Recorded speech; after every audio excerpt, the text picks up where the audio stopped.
dalam diskusi terbatas mengenai pemerintah jangan kendor jelang tenggat waktu aturan BPOM tentang kental manis yang diadakan oleh Koalisi Peduli Kesehatan Masyarakat atau Kopmas. Seperti kita ketahui, di dalam Per BPOM 31 tahun 2018 tentang olahan pangan, ada 2 pasal tentang kental manis. Pasal 54 tentang label pada kemasan kental manis, kemudian pasal 67, di mana ada aturan produk kental manis tidak boleh digambarkan sebagai minuman susu, sebagai sumber gizi, dan tidak boleh menampilkan anak di bawah 5 tahun. Itu 2 pasal yang mengemuka berkaitan dengan kental manis di Perka BPOM 31 2018. Dan BPOM, Badan Pengawas Obat dan Makanan, telah memberi tenggat waktu bagi produsen untuk menyesuaikan aturan dalam waktu 30 bulan sejak peraturan ini keluar. Artinya, tenggat waktu tersebut akan berakhir 2021 ini pada bulan April, di mana diharapkan para produsen sudah harus menerapkan hal-hal yang telah diatur, terutama mengenai 2 pasal tersebut, 54 dan 67. 2 bulan menuju ke sana, bagaimana kondisi hari ini, itu kita akan bahas dalam diskusi di mana sudah hadir Mbak Rita Nurini, Ketua Umum Koalisi Peduli Kesehatan Masyarakat, dan 2 penanggap. Ada Mas Susilo Dwi Hatmanto, Ketua Badan Pengawas Periklanan Persatuan Perusahaan Periklanan Indonesia, P3I. Selamat pagi, Mas Susilo. Kemudian juga ada Mbak Safira Wasiat SH, pengamat kebijakan publik. Menanggapi 2 hal ini, selamat pagi Mbak Safira. Selamat pagi Pak, Ibu semua. Mudah-mudahan kita dapat gambaran yang jelas sebelum tenggat waktu berakhir pada April 2021. Untuk itu saya meminta Mbak Rita Nurini selama 15-20 menit untuk memberikan paparannya mengenai kondisi di lapangan dan hasil amatan Kopmas tentang 2 pasal ini yang tertera di Perka BPOM 31 2018. Silakan Mbak Rita.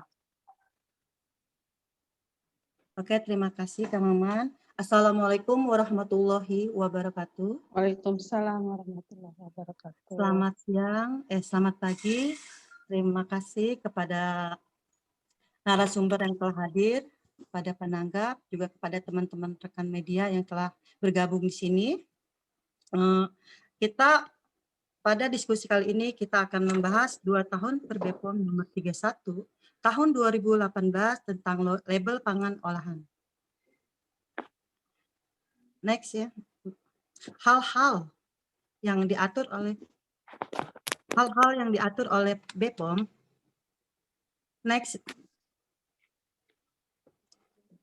Hal-hal yang diatur oleh BPOM, sebagaimana kita tahu persoalan kental manis telah diatur oleh BPOM melalui Per BPOM nomor 31 tahun 2018 tentang label pangan olahan.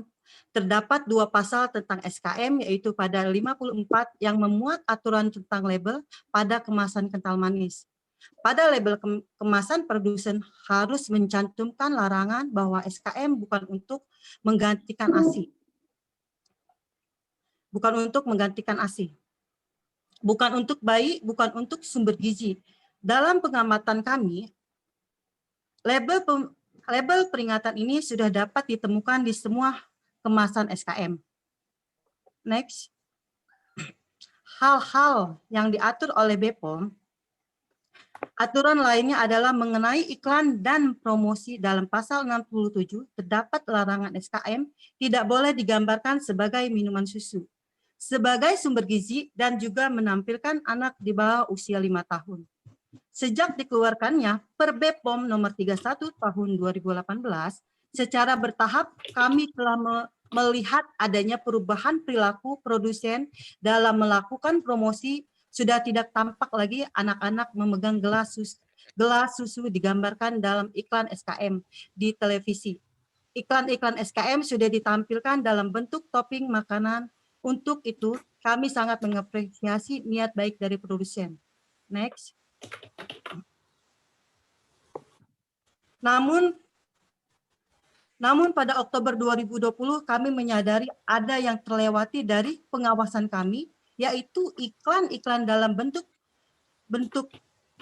iklan produksi yang menjadi bagian sebuah program seperti sinetron pada sinetron Putri untuk Pangeran yang ditayangkan RCTI di 21 Oktober 2020 terdapat adegan anak-anak menyeduh SKM untuk ini minum dengan disertai pesan bahwa minuman SKM tersebut membuat tubuh menjadi sehat.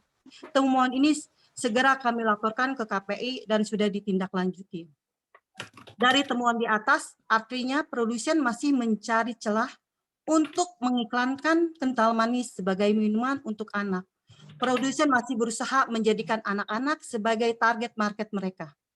Walaupun sudah ada peringatan BPOM bahwa SKM bukan untuk minuman anak. Next. Sekarang kita lihat bagaimana produsen kental manis ini digambarkan oleh produsen dari masa ke masa. Pada sisi di sebelah kiri, kita adalah iklan-iklan SKM sebelum tahun 2018 atau sebelum aturan tentang SKM dikeluarkan oleh BPOM yang mengatur tentang label dan iklan. Jelas terlihat bagaimana produk SKM ditujukan untuk anak-anak, bahkan bayi. SKM juga digambarkan sebagai minuman untuk keluarga, di mana masih terlihat ada anak-anak meminum SKM dari dalam gelas.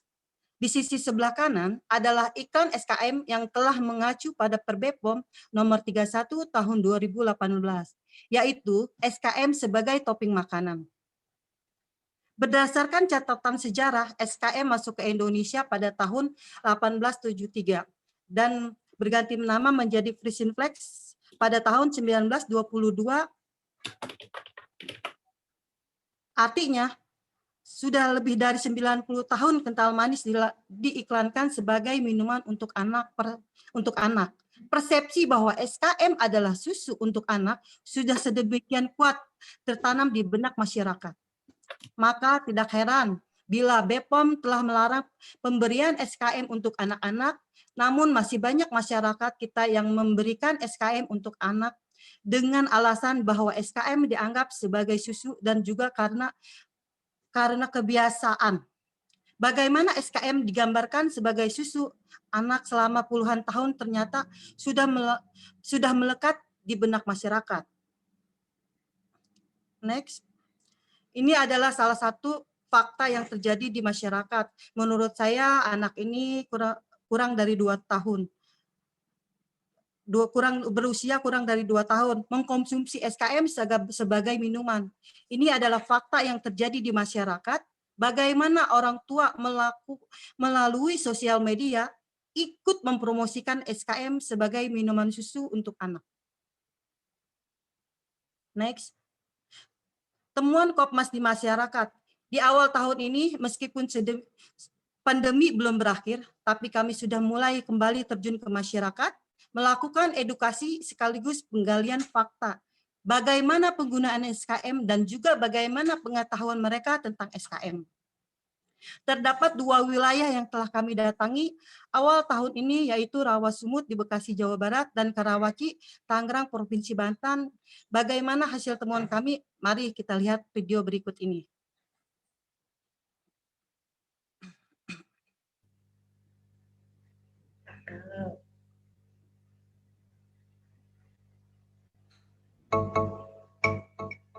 Minum ini juga nggak kental manis nggak? Iya.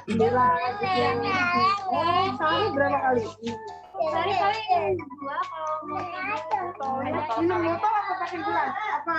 pakai gelas, beli sasetan, taruh gelas, iya kayak gitu enggak. Oh, ada. Kental manis, jadi dia nggak minum asin sih. Dari dia nggak minum. Iya. Dia bilang coklat dia mau. Jajan-jajan ke Frisian Flex, kaleng dia mau. Karena rasanya manis ya. Sehari berapa gelas bu?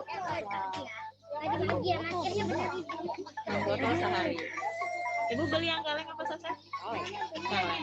Sekali buat berapa hari? 2 hari lebih lah. Kaleng sehari lebih. Berarti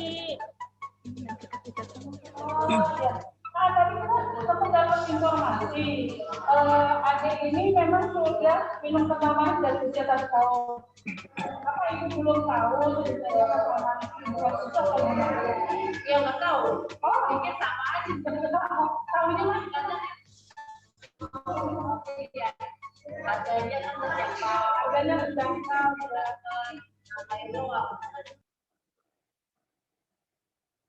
Ya, itu hasil video yang kami temukan di lapangan.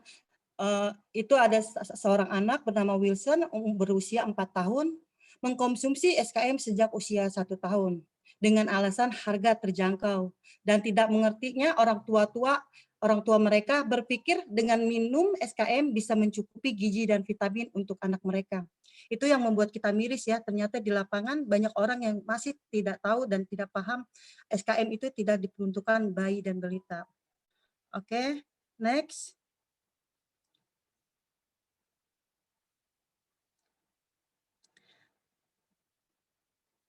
Dalam kesempatan ini kami ingin menyampaikan beberapa poin tuntutan terhadap pemerintah. 1. Revisi ketentuan tentang susu kental manis pada Per-BPOM nomor 31 tahun 2018 tentang label pangan olahan. 1. Meningkatkan batasan usia pada label menjadi 5 tahun. B. Penambahan ketentuan yang melarang susu kental manis disajikan dengan cara diseduh untuk dikonsumsi sebagai minuman sesuai ketentuan nomor 1 poin C pada SE. 2. Pemerintah ikut serta melakukan sosialisasi kepada masyarakat. Ini sebenarnya banyak cara yang dapat ditempuh Kemenkes atau BPOM. Iklan layanan masyarakat atau penyampaian materi sosialisasi melalui kegiatan posyandu. Atau lebih simpel lagi, BPOM dan Kemenkes secara terus-menerus menyampaikan edukasi tentang SKM melalui sosial media, jadi tidak hanya sosialisasi di saat isu ini jadi perhatian publik saja. 3. Bagaimana dengan tanggung jawab produsen terhadap masyarakat? Ini yang seharusnya jadi perhatian juga. Jika selama ini iklan dari produsen telah menyesatkan masyarakat, maka produsen seharusnya juga mengedukasi masyarakat melalui iklan yang benar-benar menjelaskan bagaimana penggunaan SKM yang benar, yang boleh dan yang tidak boleh. Karena itu, dalam kesempatan ini kami menekankan poin 2 dan 3, yaitu pemerintah dan produsen memiliki itikat baik untuk membuat iklan layanan masyarakat, edukasi tentang fakta SKM.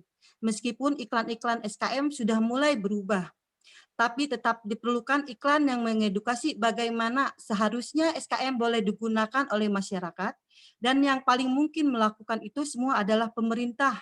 Dalam hal ini, Kemenkes dan juga produsen. Sebelum kami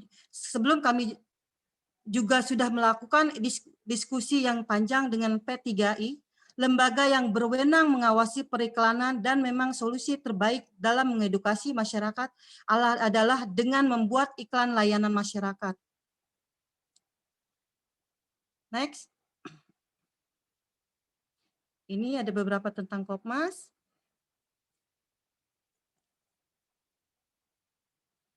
Oke, mungkin sampai di sini saja. Terima kasih. Saya kembalikan kepada moderator kita, Kang Maman. Ya, terima kasih Mbak Rini, terima kasih sudah Mbak Rita sudah memberikan bahasan tentang kondisi di masyarakat mengenai kental manis dan bagaimana persepsi mereka terhadap kental manis, dan kemudian mengajukan tiga tuntutan Kopmas tadi kita tahu. Saya ulang kembali.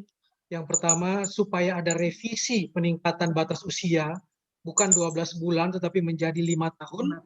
Yang pertama, kemudian ketentuan larangan penampilan kental manis untuk diseduh sebagai minuman.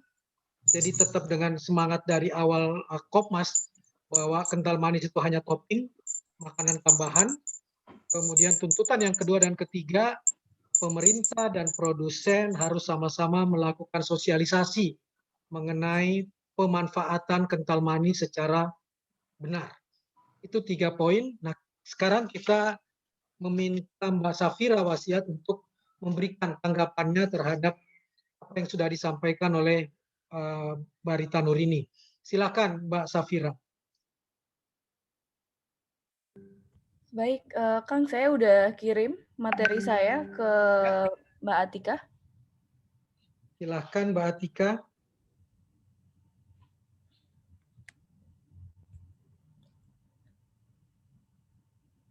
Baik, Assalamualaikum warahmatullahi wabarakatuh. Selamat pagi Bapak Ibu, perkenalkan sekali lagi nama saya Safira Wasiat. Di sini saya selaku pengamat kebijakan publik. Pada kesempatan kali ini saya akan memaparkan materi yang berjudul 2 tahun Perka BPOM nomor 31 tahun 2018 dan pengawasan iklan SKM. Sekaligus menanggapi materi yang disampaikan oleh Kopmas. Next, Mbak. Berikut adalah kondisi yang terjadi di masyarakat. Saya mengutip dari hasil survei YAICI, Pimpinan Pusat NU dan PP Aisyah pada tahun 2020, di mana Bapak dan Ibu bisa melihat 32,2% atau 258 dari 800 ibu masih mengatakan bahwa SKM atau KKM, creamer kental manis adalah susu. Kemudian 1 dari 7 balita masih minum SKM atau KKM setiap hari. Kemudian 35,3% informasi SKM atau KKM adalah susu diperoleh dari media massa, media elektronik atau media internet. Kemudian selanjutnya 30,8% anak dengan status gizi buruk dan kurang mengkonsumsi SKM atau KKM. Next, Mbak. Kemudian saya dan senior saya Pak Agus Pambagio sepakat bahwa kami memiliki beberapa catatan kritis hingga tahun 2020 ini, di mana ada 3, kami membagi menjadi 3, masyarakat, pelaku usaha, dan BPOM, di mana masyarakat ini masih memiliki literasi yang rendah, sulit untuk memahami berbagai jenis kategori dari SKM yang begitu luas. Di lampiran Perka BPOM, di situ Bapak dan Ibu bisa menemui bahwa kategori SKM itu masih banyak jenis-jenisnya, termasuk kental manis, creamer kental manis, atau ada juga yang creamer kental manis nabati kalau saya tidak salah. Dan dari seluruh produk tersebut dengan kategori SKM, masyarakat masih memiliki persepsi bahwa seluruhnya memiliki gizi yang setara untuk diberikan kepada anak-anak mereka. Kemudian dari segi pelaku usaha masih ada tendensi strategi marketing dengan cara cross promotion, yaitu satu iklan untuk semua jenis kategori, semua produk dengan jenis yang berbeda itu ditaruh di tempat yang sama, dijejerkan, sehingga menimbulkan persepsi yang sama bahwa seluruhnya memiliki gizi yang setara. Kemudian dari BPOM sendiri masih diperlukan edukasi yang sangat masif kepada masyarakat dan diperlukan sanksi yang tegas. Next, Mbak. Kemudian ini adalah contoh Bapak dan Ibu. Ini adalah salah satu bentuk cross promotion di mana seluruh jenis dari kategori SKM ini diletakkan di tempat yang sama, dijejerkan dengan tujuan untuk menimbulkan persepsi masyarakat bahwa kandungan gizi di dalamnya itu setara seluruhnya. Next. Ini juga pada pertemuan sebelumnya saya sudah menyampaikan bahwa masih terdapat adanya penjualan produk SKM melalui e-commerce di mana labelnya itu sudah sesuai, sudah low profile labelnya, namun judul produk di website, di situs itu sendiri masih menggunakan susu kental manis. Saya tidak memungkiri bahwa memang kental manis merupakan salah satu kategori dari susu kental manis itu sendiri, jadi tidak salah. Cuma kembali lagi bahwa apa yang kita usahakan sekarang itu adalah meluruskan pandangan masyarakat. Sekarang ini kondisinya masyarakat masih sulit untuk memahami ada berbagai jenis kategori, maka alangkah lebih baiknya jika kita semua mempermudah dengan cara labelnya sudah benar, kemudian judul produk di e-commerce itu sendiri disesuaikan jelas dan langsung menyebutkan jenis apa yang dijual tersebut. Namun Bapak dan Ibu, setelah saya cek per hari ini yang dari official store produsen itu sendiri sudah diubah, sudah sesuai dengan labelnya menjadi kental manis kaleng. Next. Kemudian yang menjadi perhatian saya selanjutnya adalah produk-produk yang dijual di e-commerce oleh pedagang eceran atau perorangan. Itu mereka masih menggunakan judul susu kental manis. Ini sangat menyulitkan, sangat susah bagi masyarakat untuk mengetahui produk apa yang dimaksud yang dijual ini, karena ketika kita membuka e-commerce, kita pasti akan sulit untuk membesarkan atau zoom in label apa yang tertera dari produk yang dijual tersebut. Yang mereka baca otomatis pasti hanya akan judulnya yang tertera di situs itu. Next. Kemudian ada catatan kritis terhadap pengawasan yang lainnya berupa terhadap pelaku usaha yang baru atau sudah ada. Itu tetap harus diawasi agar sesuai dengan peraturan perundang-undangan, mengingat waktu penyesuaian akan berakhir di bulan April 2021. Jadi harapan kami kepada BPOM, walaupun ada pelaku usaha yang baru dirintis ketika Perka BPOM sudah terbit, itu sangat diharapkan tetap harus ditindak tegas apabila mereka melanggar ketentuan yang terdapat di Perka BPOM itu sendiri. Tidak ada toleransi, dan BPOM diharapkan bisa memberikan surat peringatan sekali 2 kali jika terjadi pelanggaran. Kemudian jika masih melanggar, maka harus ditindak tegas. Kemudian yang kedua adalah mengenai inovasi-inovasi pemasaran atau strategi marketing yang selalu mutakhir dan diperbarui. Produsen-produsen ini cenderung sangat kreatif. Mereka memiliki strategi marketing. Salah satunya tadi yang saya catat dari Bu Rita itu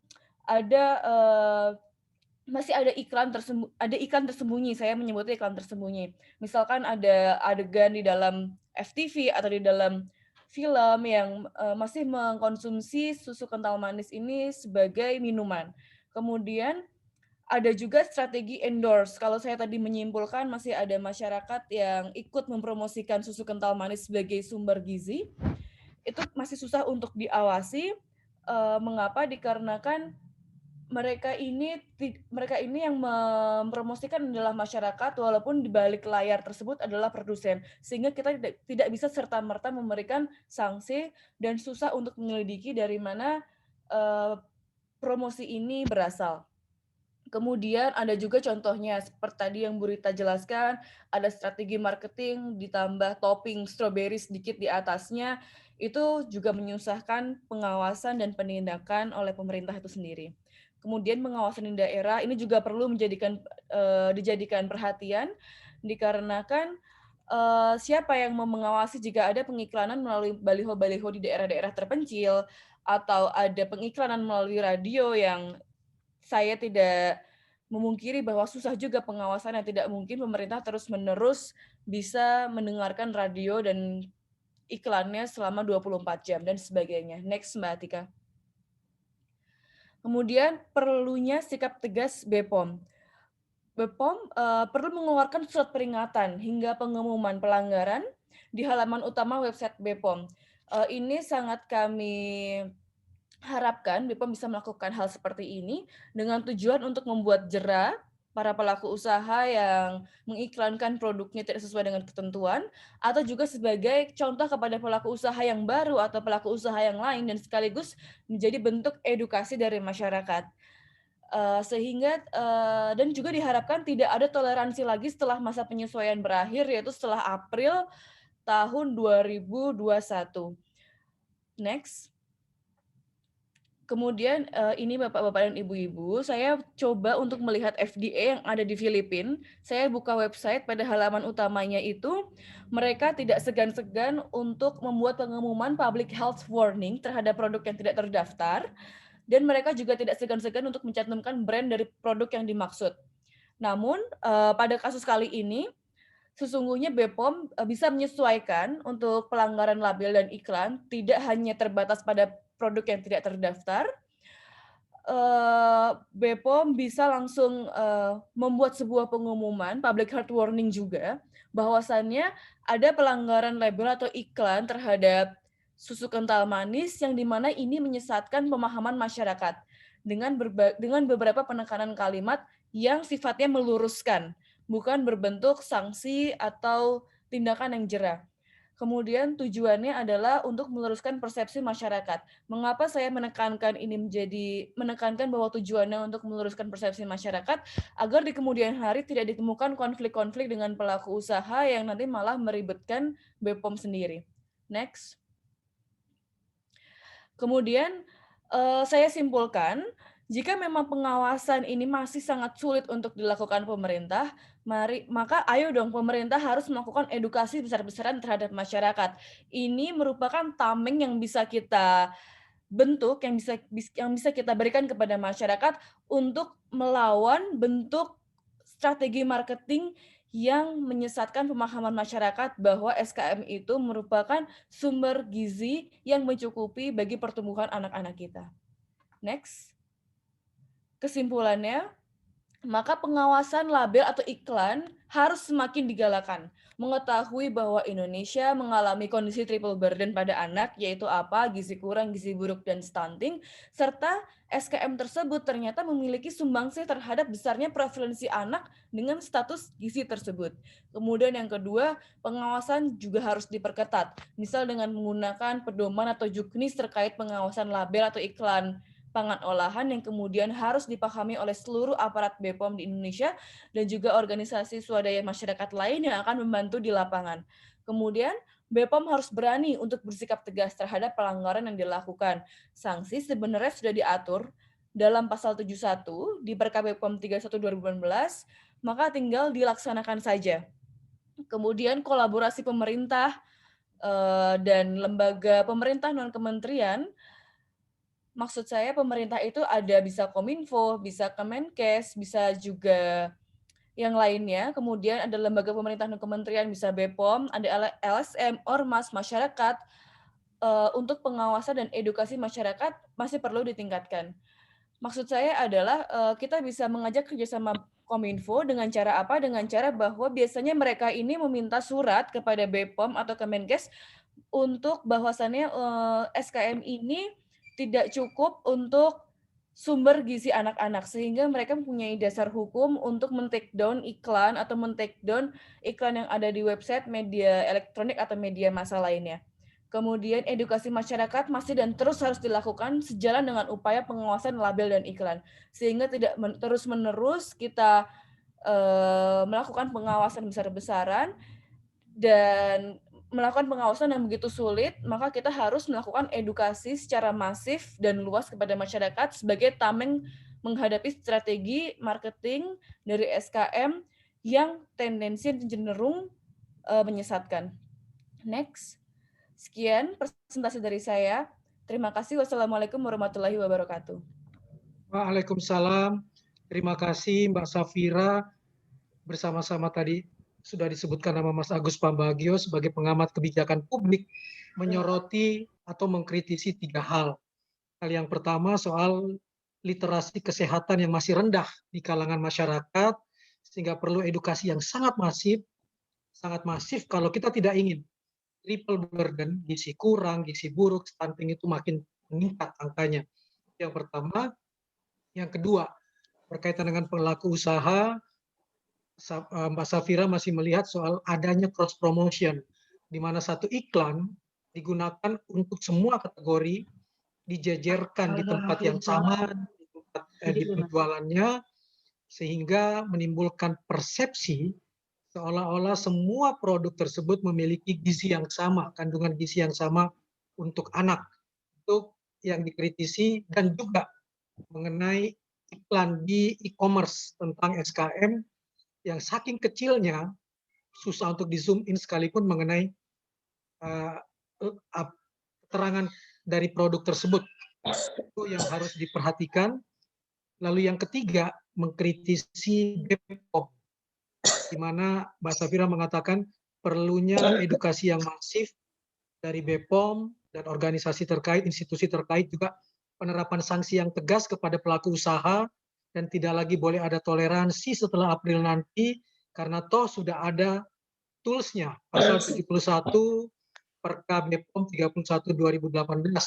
Selain sanksi tegas, juga dengan memberi contoh pada negara tetangga Filipina, perlu adanya semacam public health warning yang mencoba memberikan persepsi dan upaya-upaya memberikan informasi untuk meluruskan jika ada komunikasi atau promosi yang masih bertentangan dengan.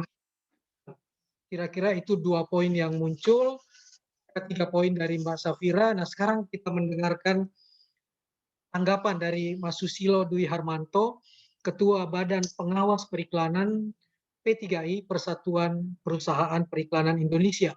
Silakan Mas Susilo. Ya, materi udah saya kirim. Mbak Atika mungkin ini ya. Oke, selamat pagi Bapak-bapak, Ibu-ibu. Thank you tadi Mbak Rita dan Mbak Safira, Kang Maman.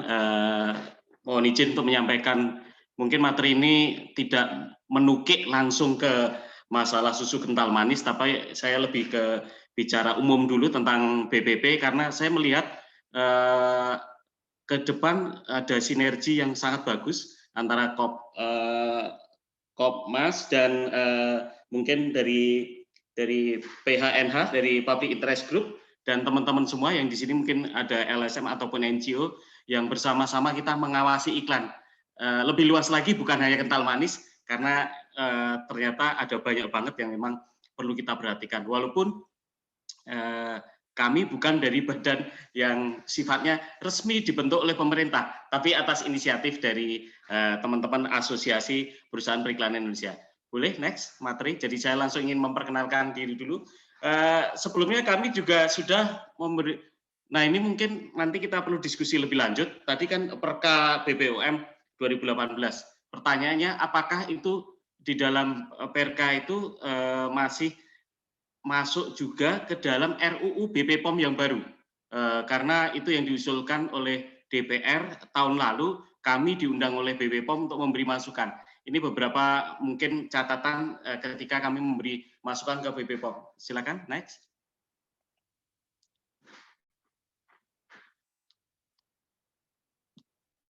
Ya, silakan Mbak Atika. Oke, sorry lompat kecepatan mungkin ini ya. Jadi kami kalau boleh slide sebelumnya. Kami BPP, Badan Pengawas Periklanan, dibentuk oleh P3I, Asosiasi Perusahaan Periklanan Indonesia. Para pengurus BPP itu sebenarnya dari teman-teman dari praktisi, terus ada juga dari perwakilan industri, ada juga dari akademisi. Jadi kami berkumpul dan bertugas untuk ceritanya mengawasi periklanan di Indonesia, dan tentunya di dalam hal ini kami boleh next slide-nya, kayak mundurnya terlalu jauh. Ya, kami bertugas untuk mengawasi iklan berdasarkan laporan atau temuan, dan kami juga melakukan rapat setiap bulan, termasuk setiap hari kalau ada isu-isu terbaru yang biasanya akan di-share di grup WA, dan juga kami bekerja sama dengan BPOM, ada KPI, juga Kementerian Kesehatan, Perdagangan, dan juga Kementerian Informasi dan Komunikasi untuk mohon maaf. Dan bahkan salah satu anggota dari kami setiap 2 minggu kalau nggak salah, mereka mengikuti rapat BPOM terkait dengan iklan-iklan baru yang masuk. Jadi di BPOM itu ada namanya rapat mingguan atau 2 mingguan untuk membahas semua calon iklan atau storyboard ya, storyboard yang akan dibuat iklan. Jadi biasanya kan sebelum membuat iklan ada storyboard atau cuplikan kotak-kotak gitu ya, ceritanya seperti apa, itu akan mendapatkan persetujuan BPOM terlebih dahulu sebelum di-syuting menjadi iklan. Kira-kira seperti itu. Oke, ini hanya contoh rapat reguler kami setiap bulan. Tentunya kalau sekarang rapatnya pakai Zoom, jadi udah nggak ketemu fisik. Next. Terus beberapa kali kami diundang ke DPR dengan Pak Sekjen P3I, Pak Heri Margono, juga dengan Kementerian Kesehatan. Bahkan ketika ada pemilihan pengurus KPI yang baru, kami juga diminta masukan. Kira-kira seperti itu. Next.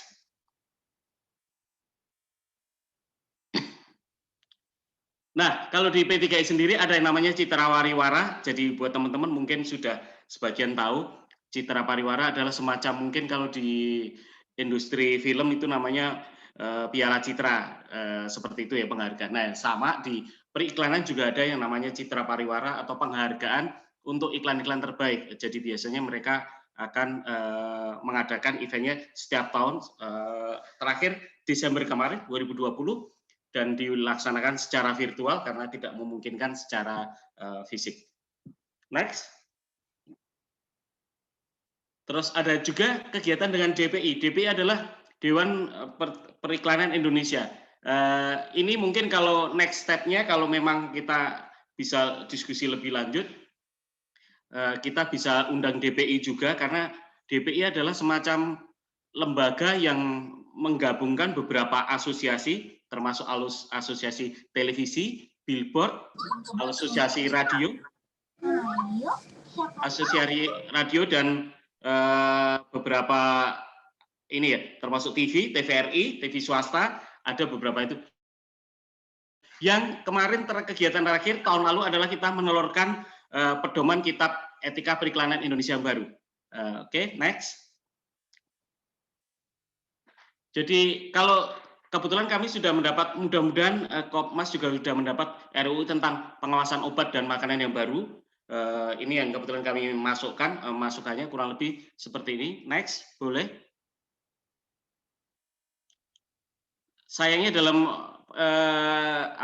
dalam masukan ini kami tidak menyoroti tentang secara khusus isu susu kental manis, karena memang yang kami dari pelaku, bagaimanapun kami dari pelaku industri, kami menyoroti bagaimana iklan yang terkait dengan makanan maupun obat-obatan. Jadi ini pasal 57 yang kami soroti, ini ada 56 dan 57 yang intinya kalau obat-obatan, suplemen, obat bahan alam, kosmetika harus mendapat izin edar, dan itu tentunya kami sangat setuju, sangat penting. Next. Terus ada juga pasal bagaimana kalau sampai ada pelanggaran dipidana penjara 3 tahun dan denda, yang ini mungkin sangat bagus untuk membuat efek jerah. Next. Jadi intinya untuk pasal 56 kami sangat setuju harus mendapat izin edar. Selain itu juga hanya dapat dipromosikan dan diiklankan setelah memiliki izin edar. Itu sangat penting karena sekarang terjadi banyak banget obat-obatan yang masuk belum punya izin edar, belum, bahkan istilahnya obat liar yang beredar di masyarakat sangat banyak sekali. Next. Jadi karena di sini ada yang berbeda dengan RUU undang-undang sebelumnya, undang-undang BPOM yang sebelumnya, di mana sebelumnya itu kosmetika dan bahan olahan tidak harus lewat BPOM dulu. Kalau yang sekarang kan obat, bahan alam dan suplemen, ya pasti melalui BPOM. Artinya storyboard atau usulan iklannya harus dilihat BPOM. Yang baru kebetulan kosmetika dan bahan olahan itu juga harus mendapat izin BPOM. Ya ini mungkin ada keberatan dari teman-teman kami di asosiasi. Next. Next lagi, saya agak cepat aja nanti kita diskusi. Next lagi boleh. Karena sebenarnya gini, untuk kosmetika dan bahan olahan produknya kan sangat dinamis dan persaingannya sangat ketat. Perubahan itu biasanya terkait dengan inovasi maupun pengembangan produk, termasuk juga iklan dan promosinya. Apalagi sekarang era digital, kalau dulu satu iklan TV bisa kita pakai selama setahun. Sekarang enggak, setelah era digital, iklan itu umurnya enggak sampai 1 bulan, bisa jadi paling lama mungkin 3 bulan. Habis itu harus diganti lagi.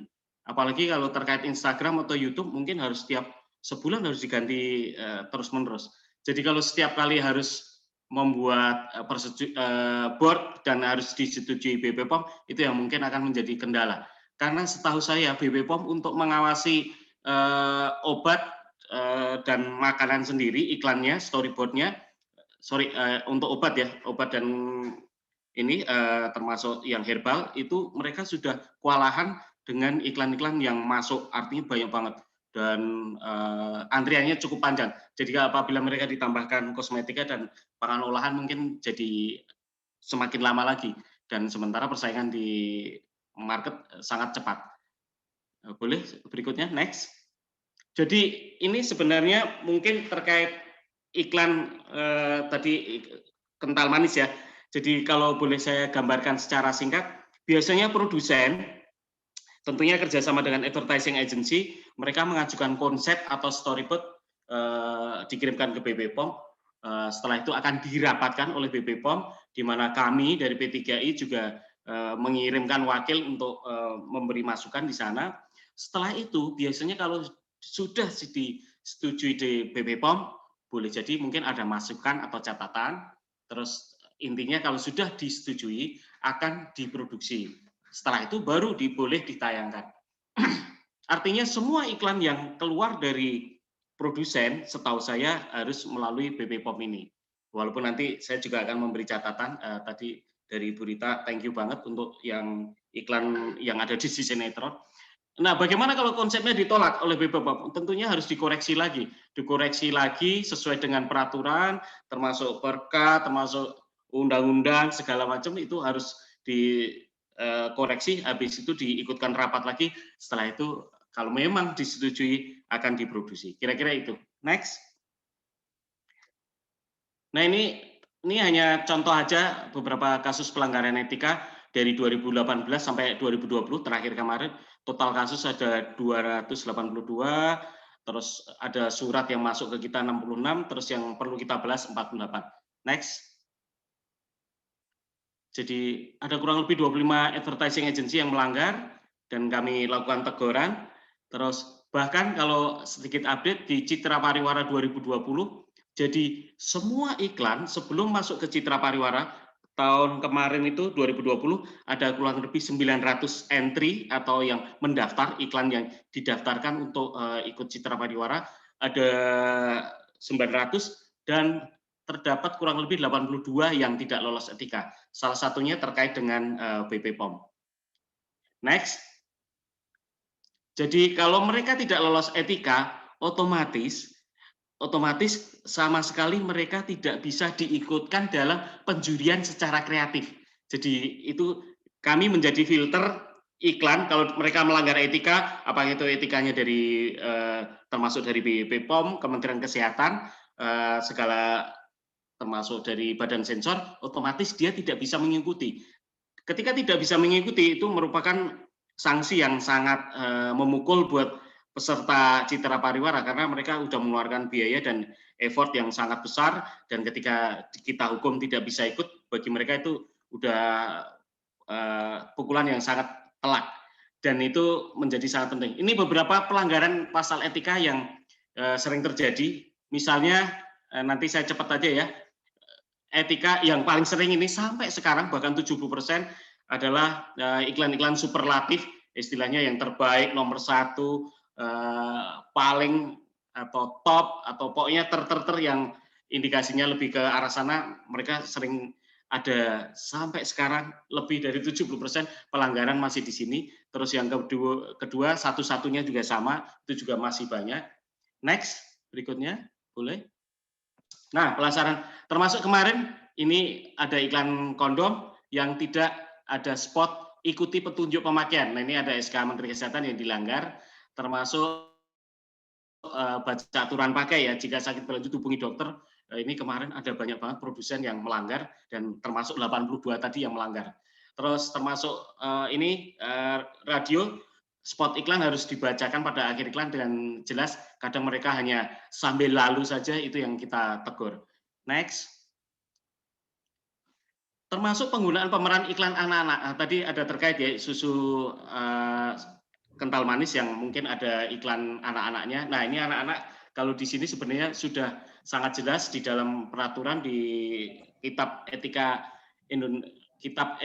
kita Indonesia EPI itu mereka sudah sangat jelas peraturannya bahwa iklan anak-anak tidak boleh kalau mengiklankan produk yang memang bukan untuk anak-anak.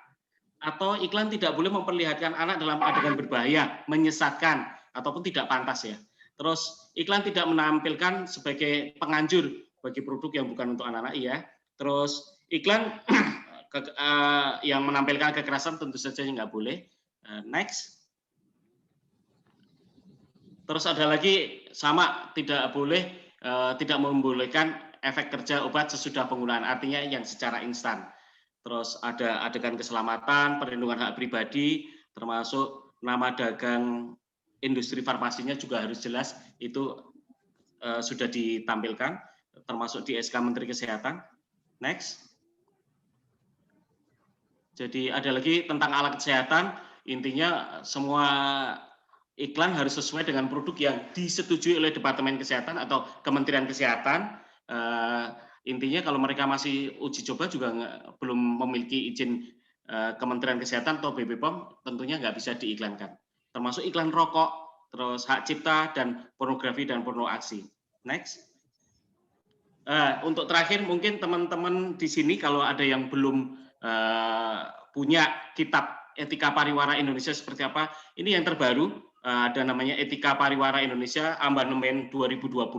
Jadi silakan nanti masuk ke www.p3ipusat.com dan EPI, kalau mungkin nggak sempat mencatat boleh difoto, jadi nanti tinggal di-download di situ, kira-kira seperti itu. Oke, itu materi dari saya, terima kasih, tapi saya akan memberi catatan tadi terkait dengan Mbak Rita, saya sangat setuju, tadi ada iklan built-in, itu yang sedang kita galakkan, bahkan tadi iklannya kalau nggak salah, ya Oktober tahun 2020 ya Mbak Rita, jadi saya sangat senang kalau misalnya ada pengaduan dari teman-teman dari Kopmas ataupun dari LSM lain atau pengamat kebijakan yang Pak ini kayaknya melanggar deh Pak, atau ini bisa kita sampaikan langsung, nanti kita memberikan teguran. Tentunya kita lebih, sebenarnya teguran kita lebih ke advertising agency karena kita asosiasi perusahaan periklanan, bukan asosiasi produsen. Terkait kalau misalnya ada kita, karena era sekarang susah sekali, kadang beberapa produsen mereka membuat iklan tidak melalui advertising agency, tapi mereka langsung membuat ada tim internal, yang itu yang kadang susah kita awasi. Tapi kalau kami menemui masalah seperti itu, biasanya kami akan menggandeng teman-teman DPI, karena saya setiap bulan juga akan mengadakan rapat dengan DPI untuk membahas iklan-iklan yang melanggar. Karena kalau DPI ada asosiasi pengiklan, tentunya mereka punya power untuk menegur anggotanya, termasuk para produsen susu mungkin ya, yang bisa kita sampaikan di situ. Terus tadi dari Mbak Safira, saya setuju banget bahwa ada beberapa iklan yang di daerah terpencil, mungkin billboard ataupun spanduk ya. Terus dan yang paling susah sebenarnya adalah iklan yang digital. Tadi saya sangat setuju ketika ada iklan termasuk e-commerce segala macam, itu pengawasannya luar biasa karena mereka hari ini kita tegur, kita turunkan, tapi habis itu bisa jadi setelah itu mereka tiba-tiba udah dihilangkan aja hari berikutnya. Itu yang memang pengawasannya agak susah. Jadi kalau dari kami intinya sangat setuju apabila memang harus ada semacam edukasi. Kami kemarin juga udah diskusi dengan Mbak Rita di kantor ya Mbak Rita ya.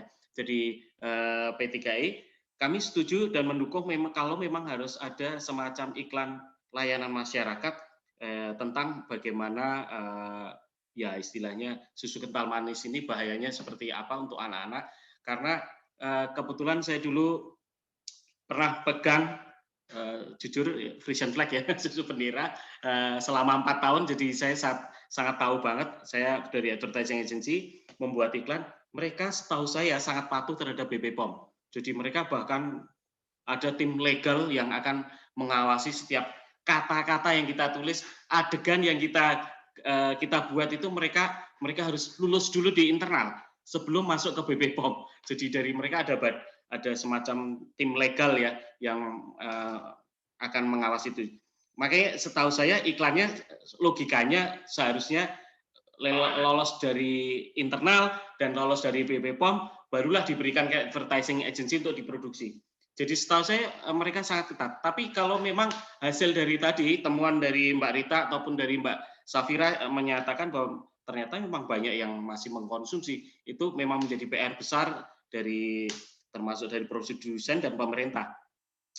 Karena mungkin kalau dari diskusi singkatnya, sebenarnya pertama tadi ada PSA ya mungkin, terus ada perlu dari edukasi dari produsen selaku yang mungkin yang paling bertanggung jawab, tapi mereka juga saya tidak tahu apakah misalnya kemarin sempat diskusi dengan teman-teman Kopmas, apakah mereka bisa mengeluarkan produk susu, katakanlah yang harganya sama dengan SKM, tapi memang itu layak secara gizi atau secara nutrisi ya, sumber nutrisinya layak, artinya bukan terus tiba-tiba tidak ada nutrisinya. Misalnya susu bubuk yang dibuat saset, artinya harganya juga terjangkau. Mungkin itu menjadi salah satu usulan yang bisa kita sampaikan ke teman-teman produsen Asosiasi Pabrik Susu. Terus dari P3I pesan dari Pak Ketua maupun Pak Sekjen, intinya kami sangat menyetujui kalaupun ada iklan atau edukasi yang bisa kami bantu, mungkin kalau secara konsep mungkin bisa pro bono, mungkin ya Pak ya, saya nggak berani janji, nanti saya ngomong ke Pak Ketua dulu. Tapi kalau untuk produksi itu yang kami berat, mungkin perlu menggandeng teman-teman dari produsen supaya mereka membiayai untuk membuat iklan seperti itu.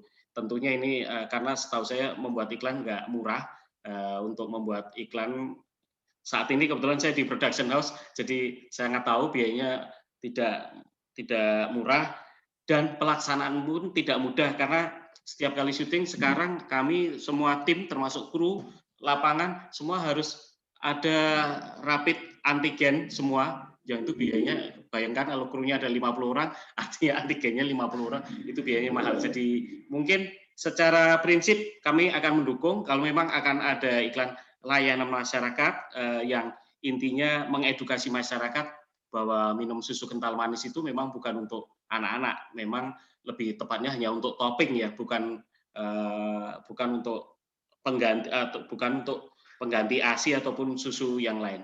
Kira-kira itu Kang Maman untuk penyampaian dari kami. Terima kasih. Ya, terima kasih Mas Susilo, Ketua BPP Badan Pengawas Periklanan P3I. Ada poin-poin yang menarik tadi yang bisa kita catat bahwa dan mudah-mudahan nih masukan juga buat teman-teman di BPOM, kalau bisa teman-teman semacam Kopmas atau YAICI yang sangat concern dengan hal ini juga diikutkan dalam rapat reguler untuk membahas storyboard iklan sebelum dieksekusi jadi iklan, ya, supaya tidak terjadi konflik setelah produksi itu terjadi, tapi justru kita ribut ketika masih dalam bentuk storyboard. Ini yang menarik. Terima kasih juga Citra Pariwara terus-menerus memperhatikan soal etika periklanan Indonesia dalam memberikan penilaiannya. Satu masukan buat Kopmas dan teman-teman YAICI, ada EPI, Etika Periklanan Indonesia, yang Etika Pariwara Indonesia yang baru, yang mungkin juga bisa jadi pegangan. Nah, menarik dalam RUU POM, tadi disebutkan di bab 8 tentang bahan pangan olahan, yang masih ada kaitannya dengan kental manis, bahwa harus ada izin edar. Itu ditekankannya betul-betul menarik, harus ada izin edar. Ini untuk menghindari kemungkinan tadi dijelaskan Pak Susilo, adanya produsen-produsen yang tidak melewati P3I, tidak melewati POM, dan langsung sudah mengedarkan.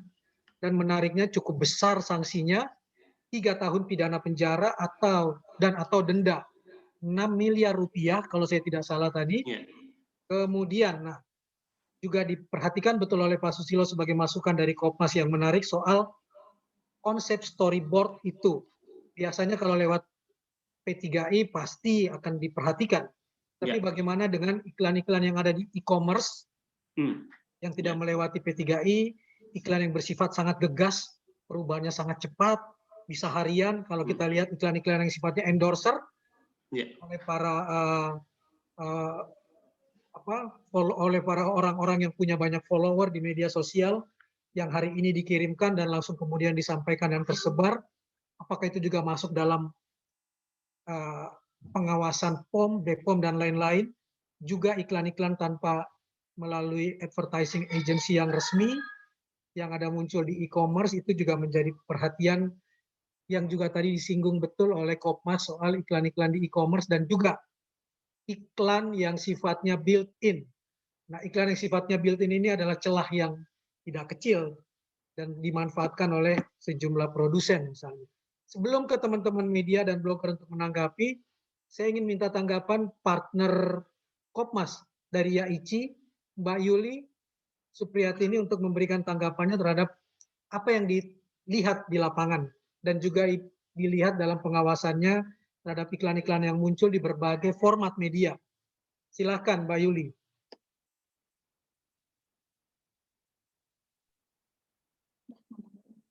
Ya, terima kasih Kang Maman.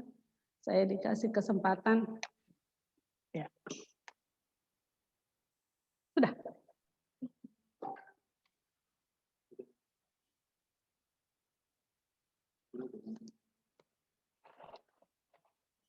Sudah muncul.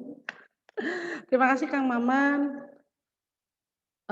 Assalamualaikum warahmatullahi wabarakatuh.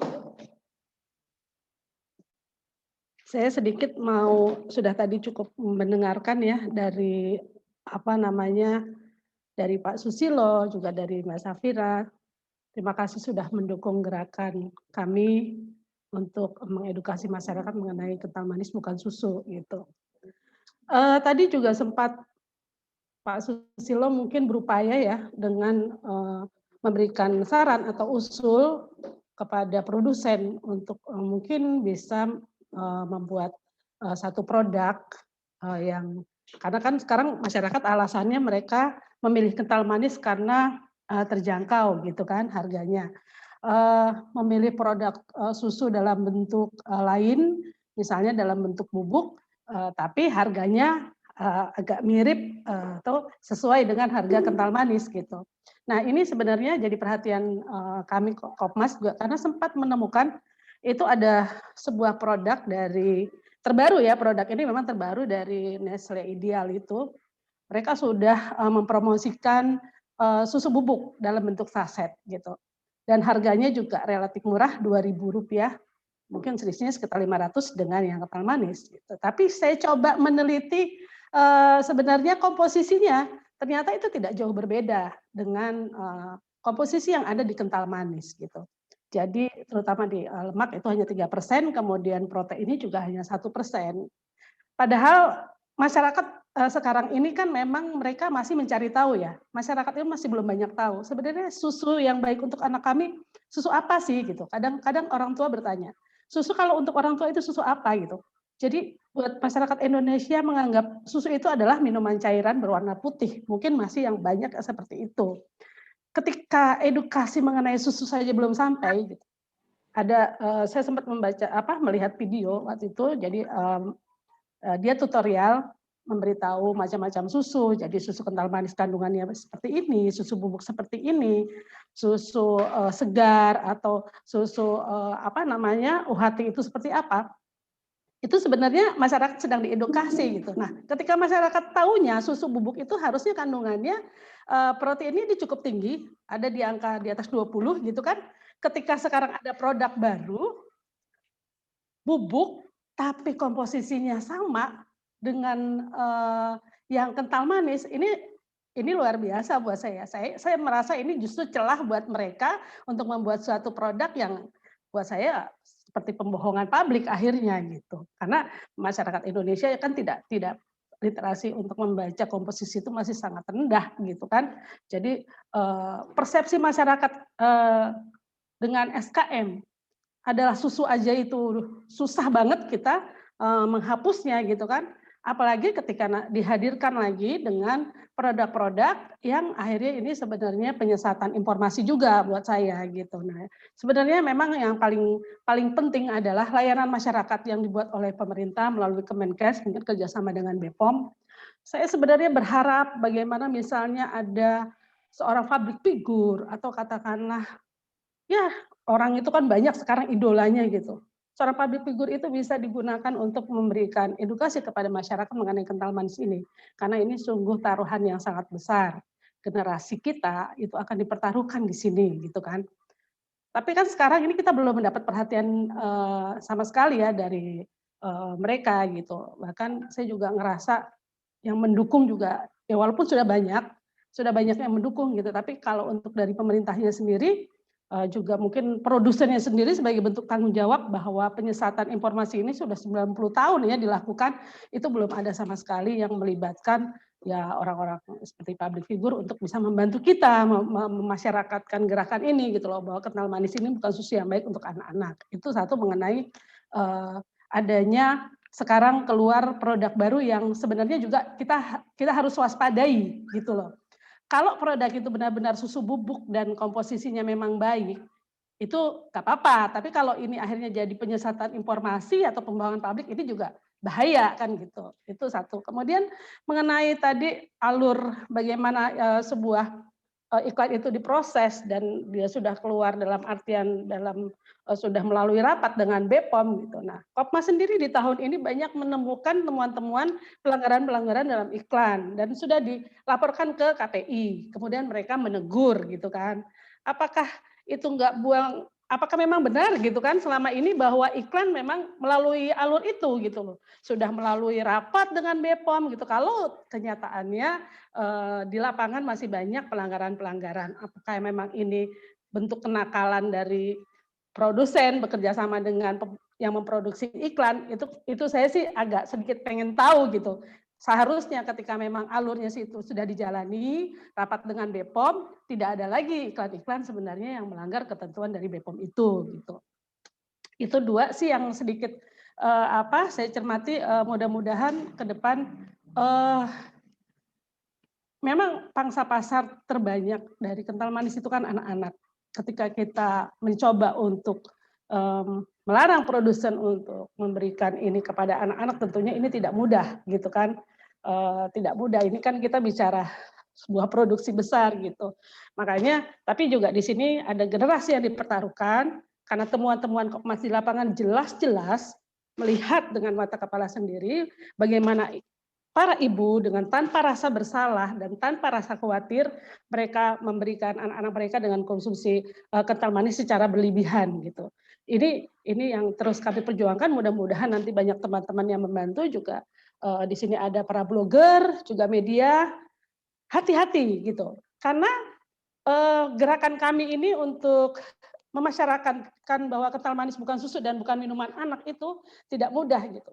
Banyak ya seperti tadi iklan melalui e-commerce gitu kan, kemudian endorse gitu kan. Ini kan kita berbicara berhubungan dengan produksi yang sangat besar gitu, produsen besar. Ketika kita menyebarkan berita ya sebenarnya fakta-faktanya sudah ada, kita juga sudah melakukan riset dan penelitian dengan lembaga besar gitu kan, dengan Muslimat NU, kemudian Aisyah gitu kan. Kenapa tidak direspon cepat? Itu juga saya agak sedih gitu kan gitu. Maksudnya ketika kita menyebarkan berita jangan lagi berpikir ini sebenarnya gerakan apa sih gitu kan. Ini produknya aman. Jadi harus hati-hati jangan sampai kita ikut menyebarkan hal-hal yang sifatnya menyesatkan gitu. Informasi yang menyesatkan kita menganggap ini nggak apa-apa, aman-aman aja, menyehatkan, tidak ada masalah gitu. Padahal kita di sini lagi berjuang untuk meluruskan sebuah produk yang mengancam keselamatan dan juga generasi emas Indonesia di 2045. Sebenarnya itu sedikit dari saya. Terima kasih Kang Maman, terima kasih Pak Susilo, Mbak Safira, Bu Rita. Assalamualaikum warahmatullahi wabarakatuh. Terima kasih Mbak Yuli, demi generasi emas kita, demi mengurangi angka triple burden tadi yang disebutkan oleh Mbak Safira, generasi dengan gizi buruk, gizi kurang dan gagal tumbuh yang kita kenal dengan stunting. Tadi ada masukan yang menarik, bagaimana Kementerian Kesehatan, BPOM, mungkin bekerja sama juga dengan P3I dan para endorser, tokoh-tokoh ternama, membuat semacam iklan tandingan. Iklan tandingan dalam artian iklan layanan masyarakat tentang ini loh yang benar untuk menghadapi iklan yang salah tentang creamer, kental manis yang sudah tertanam persepsinya selama 90 tahun yang tidak mungkin dihapus dalam waktu sekejap, sehingga harus ada betul iklan-iklan tandingan tentang iklan benar soal creamer. Kemudian pengkritisan yang kedua, nanti mungkin juga bisa ditanggapi oleh Pak Susilo, soal sudah ada mekanisme meeting secara reguler tentang storyboard, tapi kok masih ada yang lolos dan ketika dilaporkan ke KPI pun sudah mendapat sanksi. Kenapa itu masih bisa terjadi? Apakah ada yang lolos di meeting tersebut atau ada kenakalan saat eksekusi iklan tersebut? Ya, itu mungkin akan kita cross check nantinya. Nah, dari teman-teman blogger ini sudah ada 3 pertanyaan yang coba saya kumpulkan yang bisa langsung dijawab nanti bergantian oleh 3 narasumber kita, oleh Mbak Rita, kemudian para penanggap. Yang pertama dari Mas Wijaya, ini juga menarik nih Pak Susilo. Karena ini dia langsung sorotin ke Pak Susilo, tapi Mbak Safira juga bisa langsung menanggapi nih. Saya tinggal di Cilebut, Kabupaten Bogor. Beberapa hari lalu, saya melihat strategi marketing gaya baru produk Nestle. Dia langsung menyebutkan produknya yang katanya ganti kemasan. Tapi labelnya saya lihat ditulis susu, meskipun berbentuk bubuk. Jadi kemasannya ditulis susu, tapi berbentuk bubuk. Satu saset dibanderol Rp2.000. Satu saset dibanderol Rp2.000. Mereka pasang booth menggunakan tenaga SPG yang memakai masker dan face shield di depan sebuah warung dengan termos dan logo-logo brand produk dibagikan dengan gelas untuk anak-anak. Jadi produknya dibagikan pakai gelas dikasih ke anak-anak. Bisa saja produk lainnya mungkin juga melakukan hal yang sama. Nah, bagaimana komentar P3I menanggapi fenomena seperti ini? Jadi tidak lewat televisi, tidak lewat iklan, tapi langsung ke publik dan langsung dikasih ke anak-anak. Itu yang pertama. Yang kedua, ini dari Sumi Viva. Izin bertanya, lagi-lagi nih ke Pak Susilo, dari alur produksi iklan yang tadi disampaikan Pak Susilo, artinya konsep iklan harus disetujui BPOM dulu, baru diproduksi. Apakah pada praktiknya ini benar-benar dilakukan? Dan bagaimana P3I mengawasi proses ini? Apakah setelah itu iklan jadi dikembalikan lagi, lalu kemudian dikritisi kembali, atau bagaimana? Lalu yang ketiga, dari Mas Charles Maruli. Menurut para narsum, apakah kira-kira yang menyebabkan pemerintah terkesan kurang serius mensosialisasikan bahwa kental manis itu tidak boleh digunakan untuk anak karena jelas mengganggu kesehatan. Buktinya puskesmas sendiri hampir tidak pernah mensosialisasikan hal ini kepada anak-anak. Kemudian, apakah perlu gerakan nasional untuk mengkampanyekan bahwa kental manis bukan susu dan berbahaya terhadap anak-anak? Jika ya, mungkin Mbak Safira bisa jawab, kira-kira bagaimana cara yang efektif untuk mengkampanyekannya? Dan sejauh mana peran sosial produsen dalam hal ini? Kira-kira itu 3 pertanyaan. Saya mulai dari Mas Susilo yang banyak diserang oleh blogger dan teman-teman media. Silakan Mas Susilo. Oke, terima kasih dari teman-teman blogger. Tadi ada yang pertama produk baru, mereka melakukan strategi istilahnya sampling kali ya, langsung terjun ke lapangan. Biasanya kadang di mall, tapi kalau memang harga yang murah, biasanya mereka langsung terjun ke pasar-pasar ataupun ke toko-toko, warung-warung sekitar di perkampungan ya, kira-kira seperti itu. Strategi tersebut memang setahu saya setiap produsen mereka melakukan strategi pemasaran yang berbeda-beda. Ada yang lewat jalur modern atau modern trade ya, seperti Giant, Alfamart, Indomart termasuk modern, tapi juga ada juga yang melalui jalur tradisional atau general trade. Mereka akan pergi ke pasar-pasar seperti itu. Setahu saya, selama produk tersebut memang sudah lolos dari Kementerian Kesehatan, BPOM, tentunya mereka berhak untuk memasarkan langsung ke masyarakat, karena mereka bukan produk yang, mohon maaf istilahnya, bukan produk yang produk di luar, istilahnya di luar produk liar ya, tapi memang produk resmi. Apalagi tadi saya dengar dari Nestle, mereka sangat-sangat ketat, setahu saya. Walaupun saya belum pernah pegang Nestle, saya pegangnya Frisian Flag. Setahu saya mereka sangat-sangat ketat terhadap aktivitas pemasaran maupun terhadap produknya sendiri. Jadi mudah-mudahan tadi ada kekhawatiran dari Mbak Yuli bahwa isinya jangan-jangan hanya nggak ada kandungan susunya, itu yang memang perlu dicermati, itu yang memang kita tanyakan lagi ke si produsennya sendiri. Terus nah ini yang pertanyaan banyak, tadi saya juga sempat lihat di chat, tadi sudah disampaikan ke Kang Maman ya, simpulannya bahwa alur BPOM untuk menyetujui iklan, konsep iklan itu benar atau enggak sih? Jangan-jangan kok masih banyak pelanggaran, kira-kira seperti itu ya yang saya tangkap. Yang selama 5 tahun terakhir, saya kebetulan udah ikut BPP udah lumayan lama, cuma ketuanya baru 2 tahun, itu kami belum pernah ada aduan atau temuan pelanggaran susu kental manis. Karena biasanya justru susu kental manis, kalau dari sisi EPI ya, mereka tidak ada pelanggaran. sama sekali. Artinya bisa jadi lebih ke tadi kan ada peraturan BPOM yang baru, mereka akan selalu mengikuti peraturan BPOM yang baru. Jadi 5 tahun terakhir sama sekali kami belum menemukan, seingat saya, mudah-mudahan data saya benar, itu belum ada pelanggaran terhadap iklan kental manis. Itu, tapi kalaupun ada, teman-teman punya bukti, terutama yang terakhir ya, karena kalau udah lewat biasanya udah nggak ditayangkan. Kalau ada yang terakhir dan tadi misalnya di sinetron, saya tadi setuju banget. Tadi yang dari Mbak Rita yang disampaikan di awal tadi, ada yang istilahnya namanya iklan built-in. Built-in itu iklannya nebeng di dalam sinetron. Kemarin saya iseng, Bapak Ibu saya suka sinetron yang lagi naik daun, apa ya? Saya lupa namanya. Pokoknya yang ramai banget, pokoknya 2 jam sinetronnya. Di dalam satu adegan tersebut, biasanya kan mereka istilahnya menyelipkan produk, tapi seolah-olah adegan dalam sinetron tersebut. Itu yang susah diawasi karena tentunya kalau iklan saya biasanya tinggal ngeklik di YouTube ya, tapi kalau udah nyelip di sinetron yang sinetronnya 2 jam itu setahu saya susah sekali pengawasannya. Bahkan dari BPOM maupun Kementerian Kesehatan setiap kali kami meeting dengan mereka pun mereka juga mengeluhkan yang istilahnya apa ya, waduh luar biasa Mas, susah ngawasi sebanyak itu. Tapi menurut saya itu bagaimana bukan alasan untuk iklan yang melanggar etika diloloskan, menurut saya itu. Jadi sedikit saya potong Mas Susilo, ini berkaitan juga dengan Mardiana dari Investor Daily. Ya. Apakah kebohongan publik misalnya tetap menyebut primer atau kental manis sebagai susu itu bukan pelanggaran EPI, etika pariwara, etika periklanan Indonesia, kalau ada kebohongan informasi?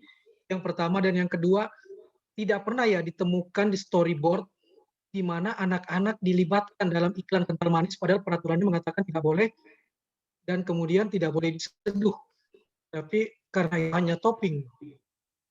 Selama ini ketika rapat tidak ada itu di storyboard ya Pak. Halo, oke, ya, saya intinya oke.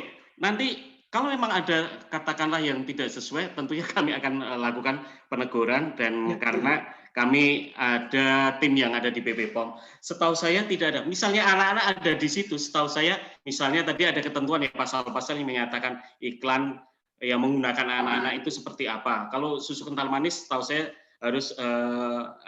harus di atas 5 tahun.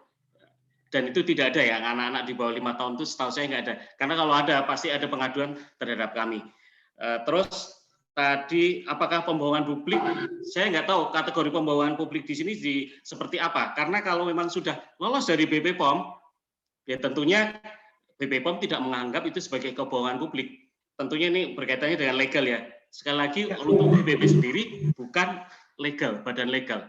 Kami bukan badan legal karena kami sama sekali tidak punya istilahnya legal standing untuk katakanlah menegur ini, lebih ke KPI kalau yang punya legal standing karena mereka badan pemerintah. Kami hanya menegur anggota untuk melakukan iklan yang sesuai dengan Kitab Etika Pariwara Indonesia, lebih ke arah sana.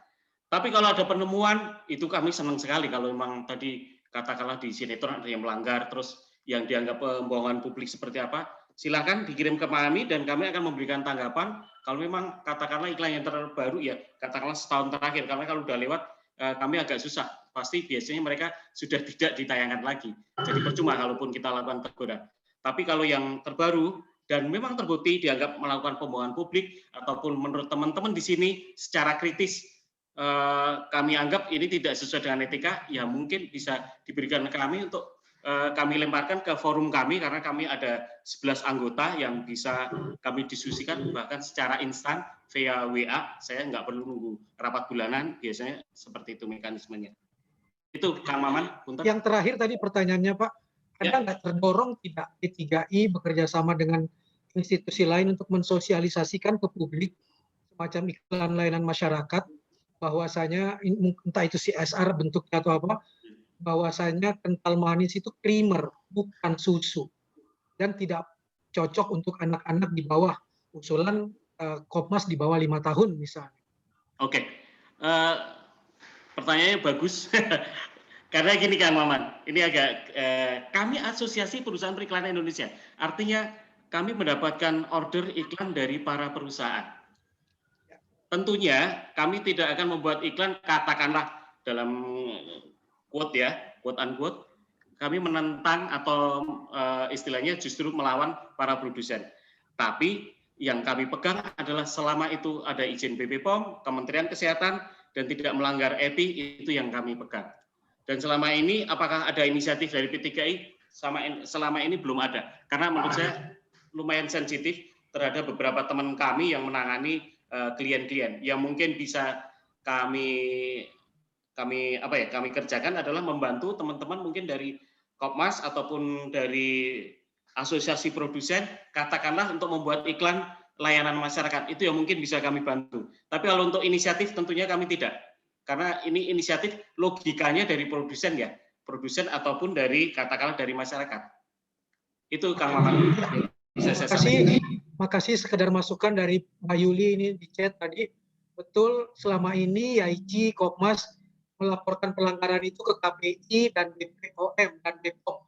Belum pernah ke P3I atau ke Badan Pengawas P3I, Pak. Nah, mudah-mudahan nanti ini juga bisa dilakukan oleh YAICI dan Kopmas untuk juga mengadukannya ke Badan Pengawas yang dipimpin oleh Pak Susilo untuk P3I. Ya, thank you, Pak. Terima kasih. Sekarang ke Mbak Safira, silakan. Izin menambahkan, Kang, untuk pertanyaan yang pertama tadi yang seputar dengan promosi yang ada di masyarakat yang terkait dengan produk Nestle, itu sebenarnya menurut saya kuncinya itu adalah di pengawasan masyarakat dan kesadaran masyarakat untuk turut berpartisipasi dalam hal melawan adanya penyesatan informasi tentang SKM ini.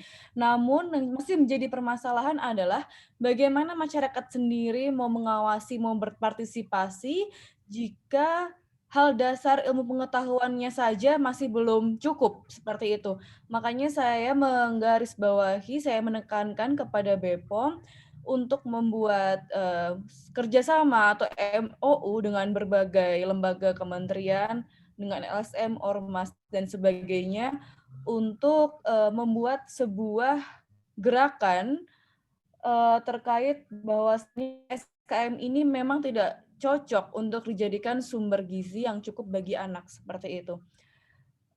Tidak terbatas pada pengawasan, namun juga edukasi. Seperti contohnya sekarang ini sejak tahun 2020 terakhir, koordinator dari stunting itu kan ada di BKBN, termasuk dengan pemantauan gizi yang lainnya terhadap anak, maka bisa saja ini dibuat sebuah kerjasama yang bersifat tandem dengan BKBN untuk membuat sebuah penyuluhan terkait dengan SKM bersamaan dengan penyuluhan gizi anak yang untuk penanganan stunting seperti itu, Kang. Terima kasih. Ini ada pertanyaan masih juga untuk mungkin bisa ditanggapi oleh Mbak Safira dari para blogger dan teman-teman media. Begitu susah ya untuk bersatu menciptakan persepsi kepada masyarakat bahwa kental manis itu bukan susu. Iya, tentu saja. Dikarenakan begini, Kang, kalau misalkan saya memperhatikan sebenarnya itu kan kuncinya ada di BPOM. Namun sebagaimana tadi Pak Susilo bilang, kalau BPOM ini memang banyak sekali yang diatur, dari obat-obatan sampai dengan makanan dan kosmetika, sampai dengan isunya yang terakhir-terakhir ini juga sangat banyak yang dihadapi. Salah satunya adalah mengenai AMDK. BPOM tentu saja susah kalau misalkan harus terus-menerus mengurusi tentang SKM. Makanya sekali lagi saya menekankan kepada BPOM agar tidak hanya bekerja sendirian untuk mengajak partner yang lain berkolaborasi dengan lembaga pemerintahan atau kementerian, ormas, LSM, dan tentunya juga masyarakat untuk menyatukan persepsi. Boleh juga digunakan public figure seperti tokoh-tokoh yang sudah terkenal di masyarakat termasuk dengan influencer sebagai strategi terbaru untuk menyatukan persepsi kepada pandangan masyarakat, strategi yang modern seperti itu, Kang. Oke, terima kasih. Itu tadi pertanyaan dari Mbak Putu Sukartini. Nah, sekarang ke Mbak Rita Nurini dari Kopmas. Silakan, Mbak.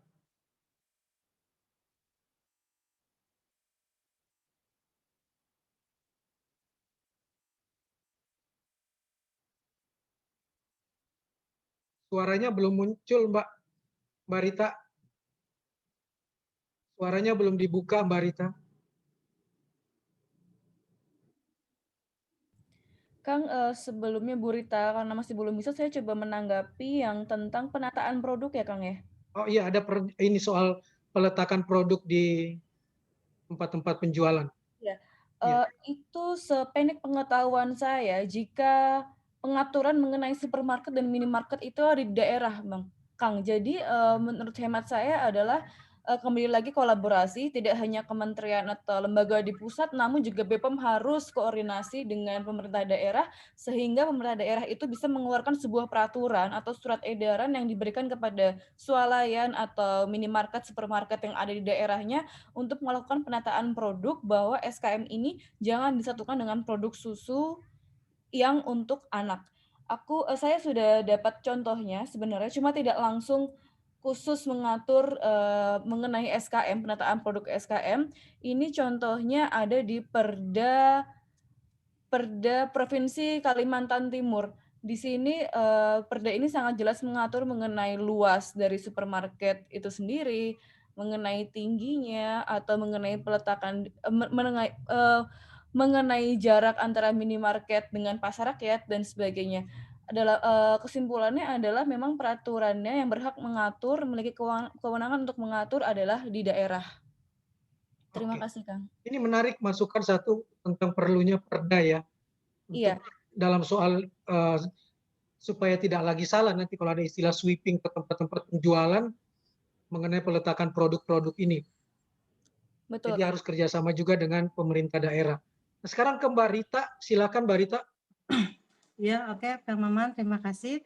Sebenarnya dari kami dari Kopmas sendiri minta untuk diajak bekerja sama untuk untuk LP3I atau BPOM bekerja sama dengan kita Kopmas turun langsung ke masyarakat. Sebenarnya karena gini loh, penyuluhan terhadap kepada masyarakat itu enggak hanya tugas kita tapi kita semua ya, masyarakat semua. Nah, di sini Kopmas mengajak BPOM untuk bekerja sama mengedukasi masyarakat atau membuat iklan-iklan layanan masyarakat. Intinya ada kerjasama antara kita agar masyarakat lebih mengetahui manfaat susu kental manis itu sebenarnya penggunaannya untuk apa. Gitu aja sih, Bang Maman. Nah, soal temuan masih banyak puskesmas yang memberikan kental manis kepada anak-anak atau tidak menginformasikan bahwa kental manis tidak untuk anak-anak, itu masih ditemukan terus di lapangan ya, Mbak Rita ya? Gini, Ini ada beberapa pertanyaan dari teman-teman. Karena gini, kayak yang saya lakukan kemarin, penyuluhan pada bulan Februari kemarin, akhir Februari kemarin, di masyarakat itu masih banyak masyarakat yang belum tahu dan masih banyak masyarakat yang menggunakan SKM sebagai sumber gizi dan minuman untuk balita mereka. Apalagi banyak yang saya temukan kemarin, hampir 70% dari masyarakat itu masih memberikan SKM sebagai asupan gizi buat anak-anak mereka. Itu sih nilai penting ya buat saya. Kita bukan hanya iklan, tapi pemerintah wajib turun langsung ke masyarakat dan mengedukasi mereka. Itu sih yang paling penting ya, karena banyak juga kader posyandu yang tidak tahu tentang SKM itu, perolehannya untuk diberikan atau hanya untuk topping makanan. Kebanyakan mereka hanya tahu SKM itu banyak mengandung gizi dan vitamin untuk anak-anak. Itu sih. Oke. Artinya 3 pembicara sepakat soal rendahnya literasi kesehatan ya di masyarakat kita, sehingga perlu, kalau bahasanya Mbak Safira tadi, edukasi yang masif dari semua kalangan terkait. Ini ada pertanyaan menarik dari Andini Harsono, juga seorang blogger. Mungkin juga bisa dikaitkan nanti dengan Pak Susilo. Ini menarik. Selamat pagi. Saat ini banyak sekali pengiklan bekerja sama dengan blogger atau influencer sebagai endorser. Apakah ada aturan di etika pariwara kita, Pak, soal penggunaan blogger, influencer, dan endorser yang sekarang sangat masif, dan ini tuntutan zaman betul. Saya akunya beberapa kali menerima kerjasama beberapa merek atau produk materi untuk caption sudah disiapkan dari agensi. Jadi tinggal posting saja. Nah, bagaimana perlindungan hukum terhadap teman-teman endorser influencer dari para blogger ini jika ternyata informasi yang diberikan oleh agensi tersebut keliru. Silakan Pak Susi.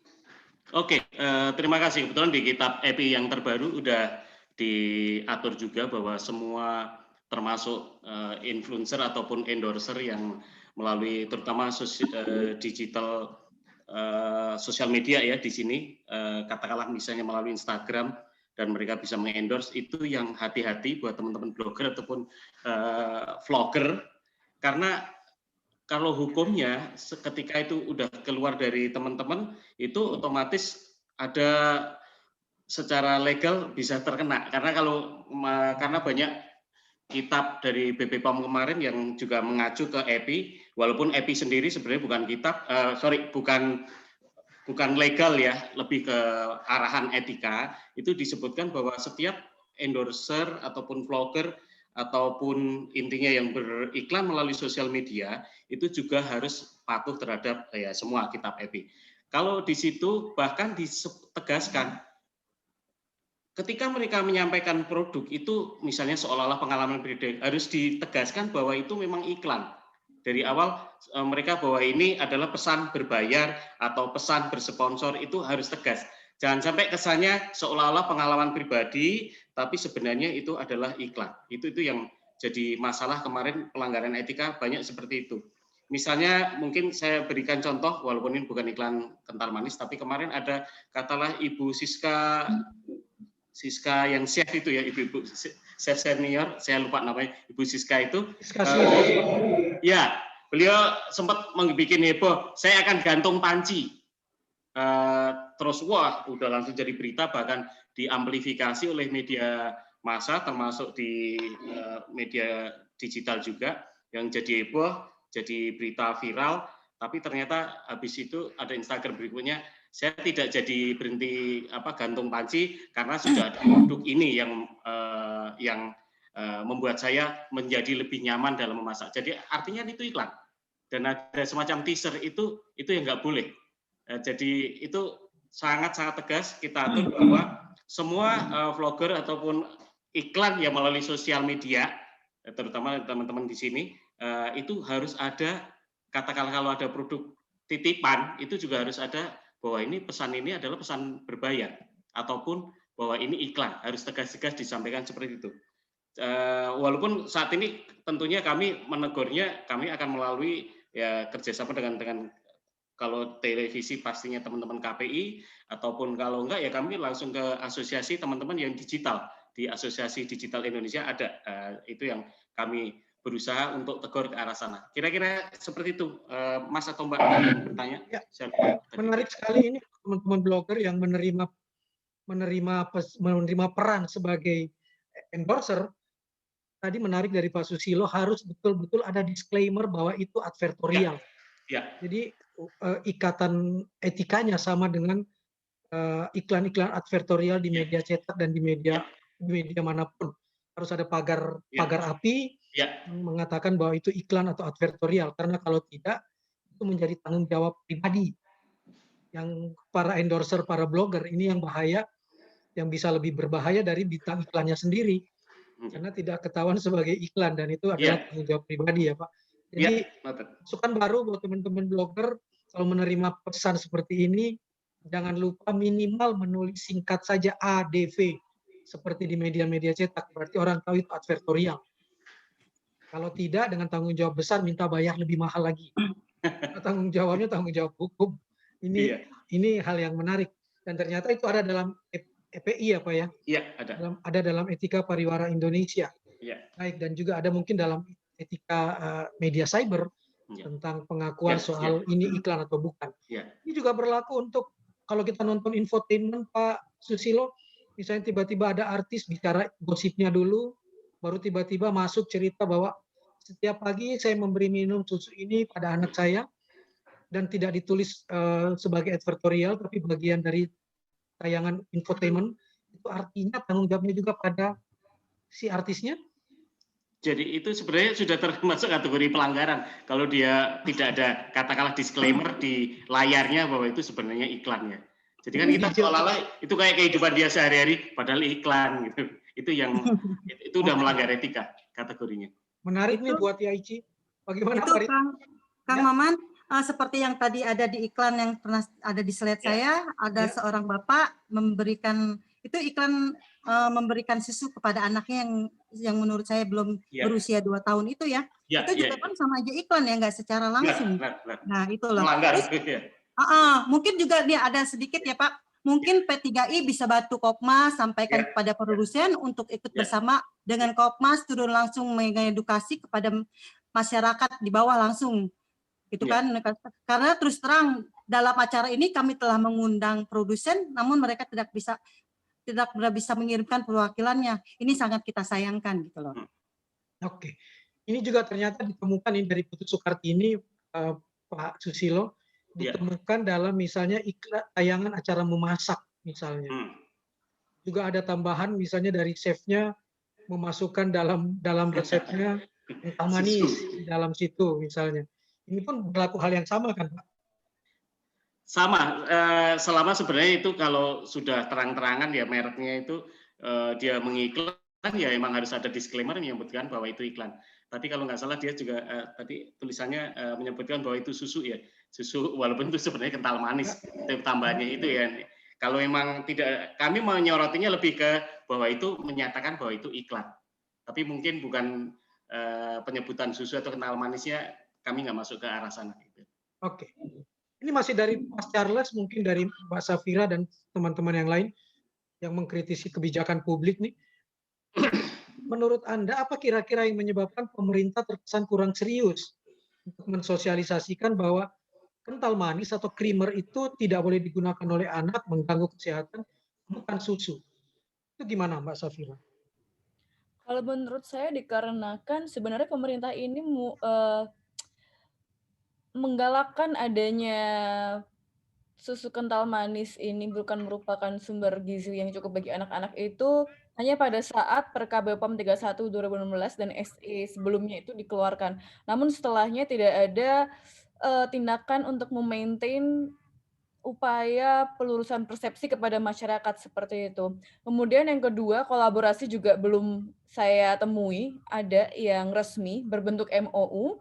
Dan yang ketiga, buktinya puskesmas sendiri tidak pernah disosialisasikan kepada masyarakat soal ini. Saya menemui bahwa ada berapa persen, sekian persen informasi bahwa susu kental manis merupakan susu yang didapat oleh masyarakat itu justru berdasarkan dari tenaga kesehatan atau tenaga medis sendiri. Itu saya dapat angkanya dari survei yang sama, saya sebutkan di presentasi saya sebelumnya, oleh Yaichi bekerja sama dengan PPNU dan Aisyah. Itu seharusnya langkah strategis yang bisa pemerintah lakukan adalah selain adanya edukasi kepada masyarakat, maka pemerintah juga harus mengedukasi tenaga medis atau tenaga kesehatan yang ada di Indonesia. Dengan cara apa? Dengan cara mungkin bisa menerbitkan juknis atau menerbitkan pedoman khusus yang bersamaan dengan penanggulangan gizi buruk, gizi kurang, dan gagal tumbuh kepada masyarakat, seperti kepada anak-anak gitu. Gitu Bang, menurut saya. Terima kasih. Pak Susilo ini masih dari Mas Maruli nih, Mas Charles Maruli. Kebetulan nih Pak Susilo sebagai Ketua Badan Pengawas sekaligus biro iklannya Frisian Flag, Pak Susilo. Apakah produsen juga perlu diwajibkan untuk mensosialisasikan ke publik bahwa SKM itu bukan susu dan tidak cocok untuk anak-anak? Oke, kalau memang diwajibkan, selama dari BPOM mewajibkan, menurut saya sih kalau melihat kenyataannya dan prakteknya mungkin temuan dan survei di lapangan cukup kuat dan meyakinkan BPOM bahwa mereka harus mengeluarkan katakanlah semacam iklan yang memang menyatakan jelas-jelas bukan untuk anak, itu menurut saya bisa dilaksanakan dan sangat possible ya untuk dilaksanakan. Sekaligus menambahkan bahwa sosialisasi untuk susu kental manis bukan susu anak, saya pernah melakukan dengan susu bendera, tapi udah lama ya, mungkin 10 tahun yang lalu, dan kami melakukannya bukan lagi ke puskesmas, tapi ke posyandu keliling Indonesia di mohon maaf bukan Indonesia, tapi Pulau Sumatera, terus di Jawa dan Bali, dan kami bekerja sama dengan beberapa NGO atau LSM untuk melakukan sosialisasi itu dan kami masuk ke posyandu, yang itu mungkin salah satu yang bisa dilaksanakan untuk katakanlah sosialisasi semacam ini. Tapi kalau dari sisi iklan, saya setuju kalau produsen pun bisa melakukan seperti itu, mungkin bagus juga kalau mereka juga punya iklan, katakanlah asosiasi ataupun masing-masing diwajibkan membuat iklan yang katakanlah susu kental manis itu bukan untuk anak, itu saya sih sangat setuju ya. Walaupun ini sebenarnya isu yang paling utama adalah penyebutan dari SKM atau susu kental manis itu sendiri. Itu sebenarnya isu yang paling besar. Karena dari penyebutan kategori produknya aja udah SKM, artinya susu kental manis. Atau kalau di luar kan, dan ini mengacu ke kodeks internasional SCM, Sweet Condensed Milk. Jadi pasti ada penyebutan susu di situ, mau tidak mau, walaupun kalau dihitung kan tadi persentase susunya sangat kecil ya, lebih banyak gulanya, kira-kira seperti itu ya. Jadi kalau memang ada kewajiban untuk para produsen dan apakah P3I akan mendukung iklannya, kami sih sangat senang kalau memang ada program seperti itu. Kira-kira itu, Kang Maman. Ya, makasih Mas Susilo. Ini menarik nih, mungkin Mbak Yuli yang selalu bersuara keras ke BPOM, masih terus kita merujuk ke aturan internasional soal sebutan sweet condensed milk. Jadi selalu terikut serta kata susu itu.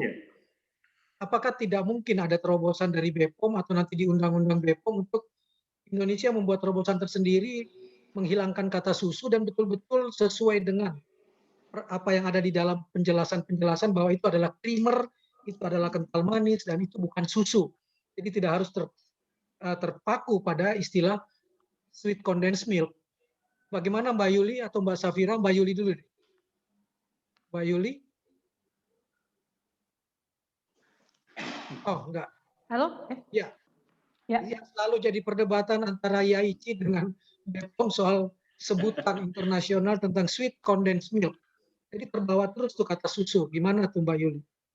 Ya, ini memang nggak gampang, Kang. Kan tadi saya juga udah bilang, ketika ini sudah menempel di bawah alam sadar, ada tadi yang menyebut ini sudah menempel di bawah alam sadar ini. Walaupun saya sudah membiasakan berbicara kental manis, gitu, tapi memang fakta di lapangan tidak mudah menghapus kata susu itu di masyarakat, kan faktanya kan memang seperti itu, gitu. Nah, makanya ini butuh satu gerakan yang masif, gerakan yang memang benar-benar didukung oleh semua pihak, pemerintah, public figure,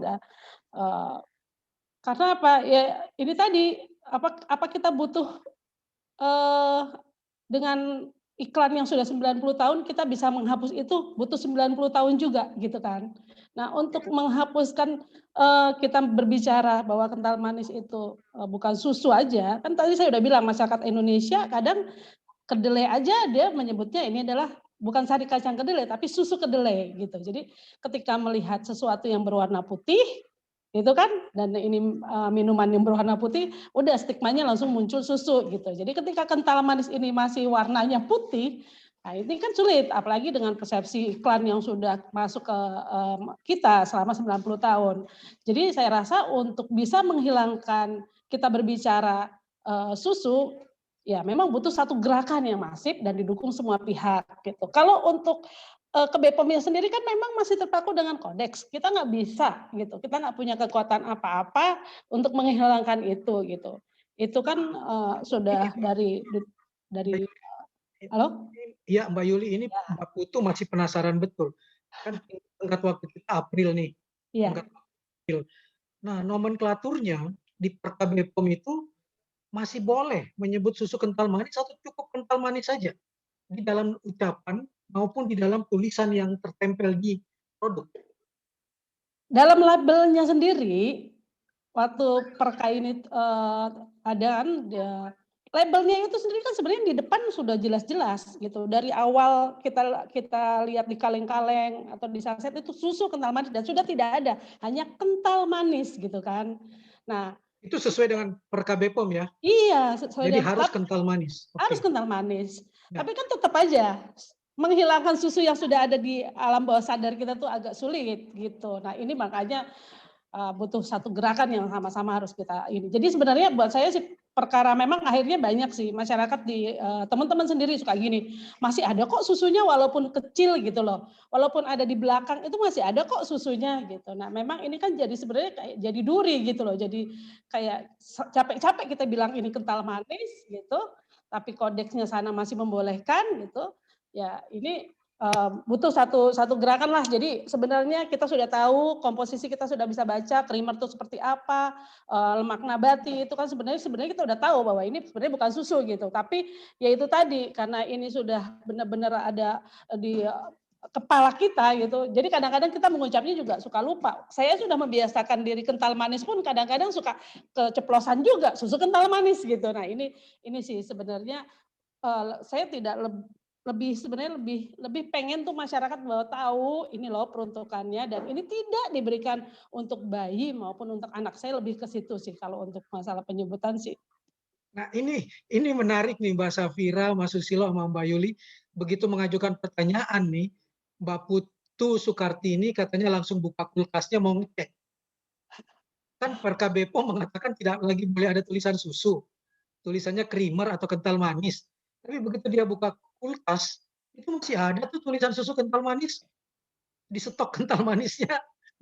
Bagaimana kalau ada temuan seperti ini? Siapa yang mau duluan jawab? Mas Susilo, silakan.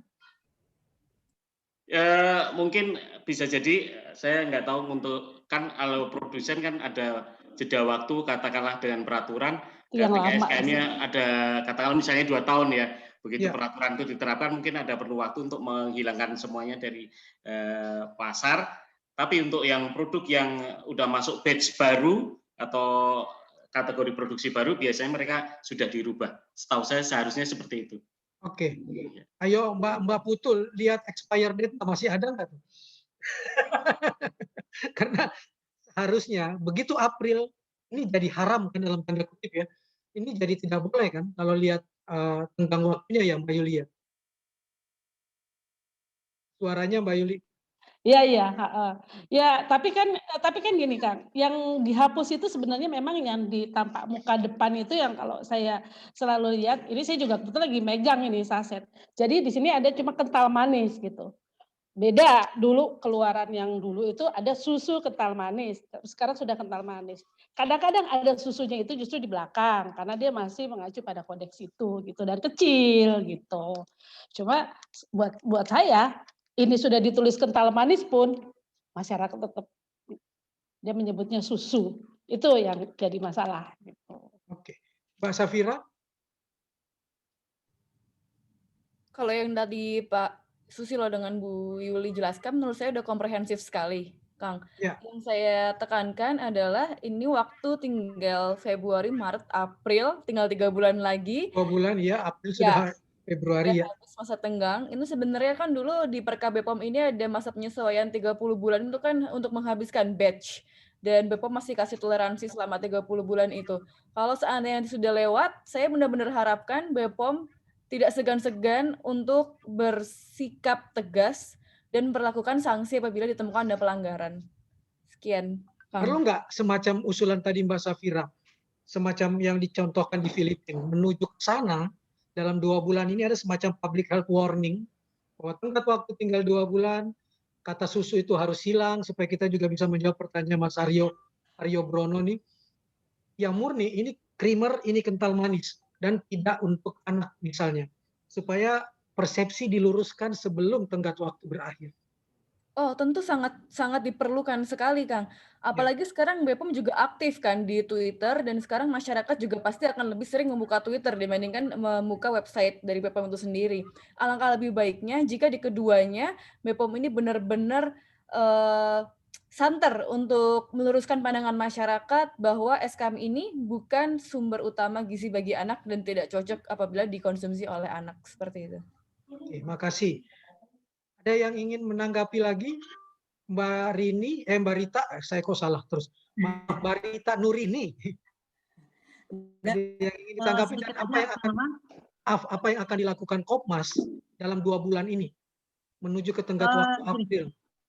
Oke, untuk Kopmas sendiri aku sih lebih senang turun ke bawah ya, karena dengan kita turun ke bawah kita lebih banyak mengetahui masyarakat itu kita bisa banyak sosialisasi, memberitahu kepada masyarakat bahayanya kental manis itu diberikan kepada anak kecil itu sih. Dan terutama untuk gini loh, untuk puskesmas atau posyandu juga harusnya mensosialisasikan secara, misalnya kan setiap bulan sekali tuh ada penimbangan balita, harusnya mereka memberikan pandangan kepada masyarakat, ini loh bahayanya susu kental manis, karena susu kental manis tidak diperuntukkan untuk balita. Itu sih yang saya belum dapat, karena yang saya dapat di lapangan pun kader posyandu sendiri masih banyak yang belum tahu dan belum memahami itu sendiri sih.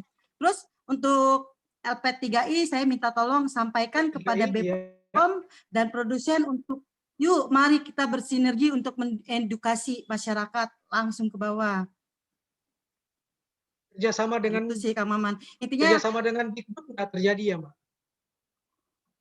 Kerjasama dengan Kementerian Pendidikan dan Kebudayaan untuk disosialisasikan di sekolah berkaitan dengan makanan tambahan dan lain-lain? Belum sih Kang Maman, tapi intinya saya pribadi, kalau saya pribadi untuk mungkin lingkungan saya di daerah saya sudah turun untuk ke sekolah-sekolah. Ya, baik. Beberapa sekolah, tapi ya bahkan gini Kang Maman, yang lebih penting itu kan kalau sekolah kan mungkin usianya anak-anak sudah dewasa, tapi kan kalau di posyandu itu mereka kan dari usia 0 sampai 5 tahun itu masih datang ke posyandu, itu sih yang lebih tepatnya sih di posyandu ya Kang Maman ya. Oke. Ya. Mbak Yuli, YAICI setelah kerjasama dengan Aisyah, kerjasama dengan Muslimat dan lain-lain, sosialisasi berikutnya untuk menyambut tenggat waktu 2 bulan ini apa, dan terutama juga meyakinkan ke publik dan juga kepada para stakeholder tentang pentingnya menghapus kata susu tersebut, meyakinkan kepada publik literasi kesehatan tentang pentingnya tidak menyebut lagi itu sebagai susu tapi kental manis dan creamer demi generasi emas kita yang tadi menghadapi triple burden ini. Silakan Mbak Yuli. Ya, kalau untuk YAICI sendiri, kebetulan kita juga sudah bekerja sama dengan Himpaudi. Nah ini mungkin memang lebih mengena kalau untuk ke pendidikan, kita mulai dulu kan dari guru-guru PAUD gitu yang langsung mereka berhubungan dengan anak-anak PAUD itu kan masih ada juga usia 3-4 tahun, 5 tahun gitu kan. Mudah-mudahan itu bisa memberikan edukasi secara langsung, karena ada hal yang kadang-kadang suka kita temukan lucu gitu ya di lapangan. Ketika saya mengedukasi masyarakat, berbicara langsung kepada para orang tua, banyak orang tua sebenarnya sudah tahu bahwa ini tidak baik untuk anak mereka, tapi dengan berbagai alasan, dengan alasan harga yang terjangkau, alasan mereka mungkin malas memberikan makanan asupan yang bergizi, langsung memasrahkan semuanya kepada susu, dengan alasan gengsi juga, karena mereka tinggal berdekatan dengan para tetangga, yang lain anaknya bisa sanggup dibelikan susu, kenapa saya tidak? Akhirnya mereka membohongi tetangganya dengan memberikan anak-anak mereka di dalam gelas kental manis, tapi supaya dilihat bahwa anaknya itu minum susu. Nah, dengan berbagai alasan ini, mereka kadang-kadang memang menyembunyikan dan tidak jujur. Jadi ketika saya tanya, Ibu anaknya diberikan kental manis atau tidak? Ya, ibunya menjawab, oh enggak gitu kan. Tapi anaknya justru yang menjawab, oh saya suka Bu, saya minum. Dan itu temuan-temuan fakta di lapangan. Bahwa anak-anak ini sangat jujur dan jadi kami merasa perlu anak-anak inilah gitu loh juga yang kita tanamkan sejak dini untuk tidak meminum kental manis ini menjadi minuman mereka gitu, dan akhirnya kita bekerja sama dengan Himpaudi. Kedepannya mudah-mudahan banyak lagi yang bisa diajak kerjasama oleh YAICI untuk mengedukasi ini, dan kita akan membuat satu gerakan bahwa kental manis bukan susu. Ini satu Mbak Yuli masukan dari Meli blogger. Kami juga terdorong nih untuk mensosialisasikan hal tersebut. Tapi supaya tidak omong doang yang nanti tidak dipercaya, ada nggak sih alat peraga yang bisa dibagikan ke kami, ke publik, ke masyarakat, untuk memberitahu dengan alat peraga tersebut tentang SKM itu, kental manis itu, creamer itu memang bukan susu, dan apa saja bahaya-bahayanya jika dikonsumsi oleh anak-anak. Entah itu alat peraga dalam bentuk permainan dan sebagainya yang bisa membantu untuk mensosialisasikan ini kepada ibu-ibu yang termasuk pada bapak-bapak yang literasi kesehatannya masih rendah. Sebenarnya banyak kita beritahukan kepada para orang tua untuk gampang ya gitu. Kadang-kadang kan banyak juga yang nggak percaya, susu kok gitu kan, nggak apa-apa kok dari turun-temurun gitu kan, kami udah minum gitu. Walaupun saya sendiri juga salah satu korban, maksudnya orang tua saya dulu itu kopri ya, dapat jatah dari koperasinya itu kental manis dan kami memang minumnya. Tapi kan zaman dulu itu ya kan meminum susu kental manis 1 gelas 1 hari itu udah barang mewah buat saya. Karena dulu kita nggak mampu beli susu gitu. Beda ketika sekarang anak-anak kecil pun sanggup ke warung membeli dalam bentuk saset gitu kan, dan mereka meminumnya 1 hari berlebihan. Ini yang kita cegah. Nah, kita suka ngasih tahu, rebus aja kalengnya. Nanti akan jadi karamel, akan jadi gula. Itu yang simple gitu loh. Kalau Bisa ibu-ibu dipraktekkan nggak ya? percaya. Jadi Iya, gimana? Bisa dipraktekkan ke ibu-ibu gimana contohnya? direbus aja kental manisnya. Dia Direbus. akan jadinya karamel gitu, gula gitu. Nggak, Oh, memang jadi praktek paling gampang itu iya, mereka itu paling buktikan. gampang. Selain itu kalau kita memang ya ISI sudah membuat banyak ya, ada poster, flip chart, ya kita juga banyak memberikan ke posyandu-posyandu itu tinggi badan, poster tinggi badan, dan di situ kami berikan edukasi tentang kental manis dan macam-macam susu gitu. Memang kalau alat peraganya apa ya? Pernah waktu itu kami melibatkan anak-anak itu lewat pantomim. Jadi anak-anak itu lebih gampang ketika saya waktu itu bekerja sama dengan pantomim cilik, kemudian dia memperagakan, kalau minum susu ini bisa begini loh gitu, kalau kebanyakan badannya bisa gede gitu, obesitas. Gitu. Atau misalnya giginya rusak, jadi sebenarnya sederhana gitu kan, sederhana. Tapi memang alat-alat peraganya yang kita gunakan ya masih yang seperti itu aja sih Kang gitu. Baik. Dan saya berharap sih di label mudah-mudahan bisa berubah tidak untuk 1 tahun, tapi minimal 3 atau ya seperti tadi tuntutan Kopmas 5 tahun. Itu yang paling penting karena kalau di labelnya itu kan kuat. Itu kan label kan sudah kuat ya. Ketika itu masih ditulis 1 tahun, akhirnya mereka berlindung. Ketika anaknya lebih 1 tahun merasa tidak salah, dan ini bahayanya karena diberikan ketika anak lebih 1 tahun itu mereka mengkonsumsi susunya berlebihan, itu sangat membahayakan. Gitu. Jadi saya nggak mau anak-anak ini berlindung juga di label yang tidak cocok untuk bayi di bawah 12 bulan atau 1 tahun. Ini juga perlu banget ini jadi perhatian. Baik. Terima kasih Ibu Rita Nurini dari Kopmas, Pak Susilo dari Ketua Badan Pengawas Periklanan Pak Susilo Dwi Hatmanto, Ketua Badan Pengawas Periklanan P3I, Mbak Safira Wasiat, SH Pengamat Kebijakan Publik. Tadi kita sudah dapat beberapa masukan menghadap tenggat waktu yang tinggal 2 bulan ini. Tetap ada usulan dari Kopmas supaya batas usia tidak 12 bulan tapi dinaikkan menjadi 5 tahun. Kemudian tampilan di iklan tidak lagi ada diseduh sebagai minuman, tapi dia sebagai topping, makanan pelengkap, pemberian pelengkap saja kepada makanan, misalnya dioles ke roti dan sebagainya. Kemudian meminta kepada pemerintah dan produsen untuk mensosialisasikan tentang kental manis ini bukan susu tapi creamer dan kental manis. Itu masukan yang sangat bagus karena literasi kesehatan masyarakat kita masih rendah. Pak Susilo Dwi Hatmanto membuka pintu kepada kita semua bahwa Badan Pengawas Periklanan yang tidak dibentuk oleh pemerintah tapi muncul dari bawah, dari orang-orang industri periklanan sendiri, terbuka untuk bekerja sama memberikan masukan kepada Badan Pengawas sehingga bisa mensosialisasikannya kepada anggota-anggota P3I dan juga mengkoneksikannya dengan Etika Pariwara Indonesia.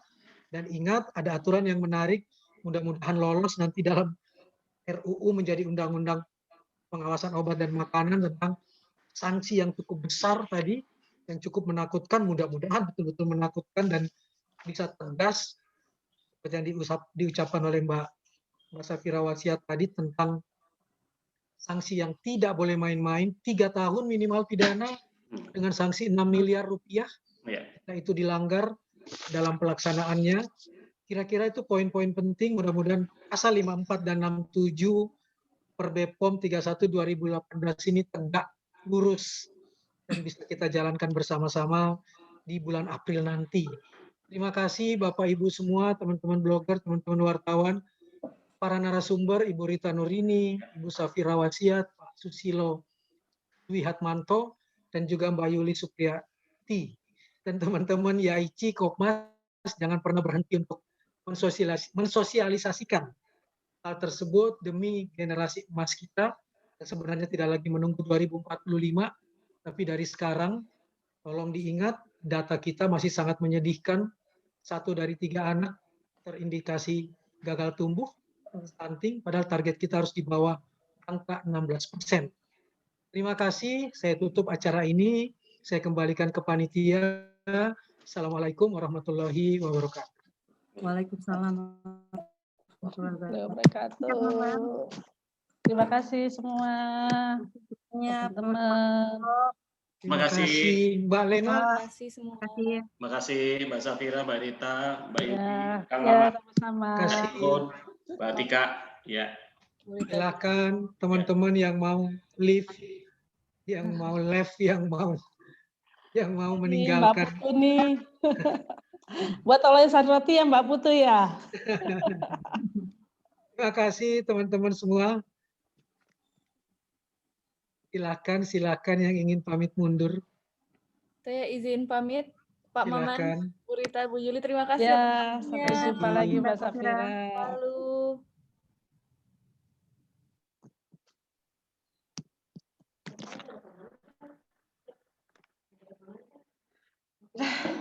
Alhamdulillah.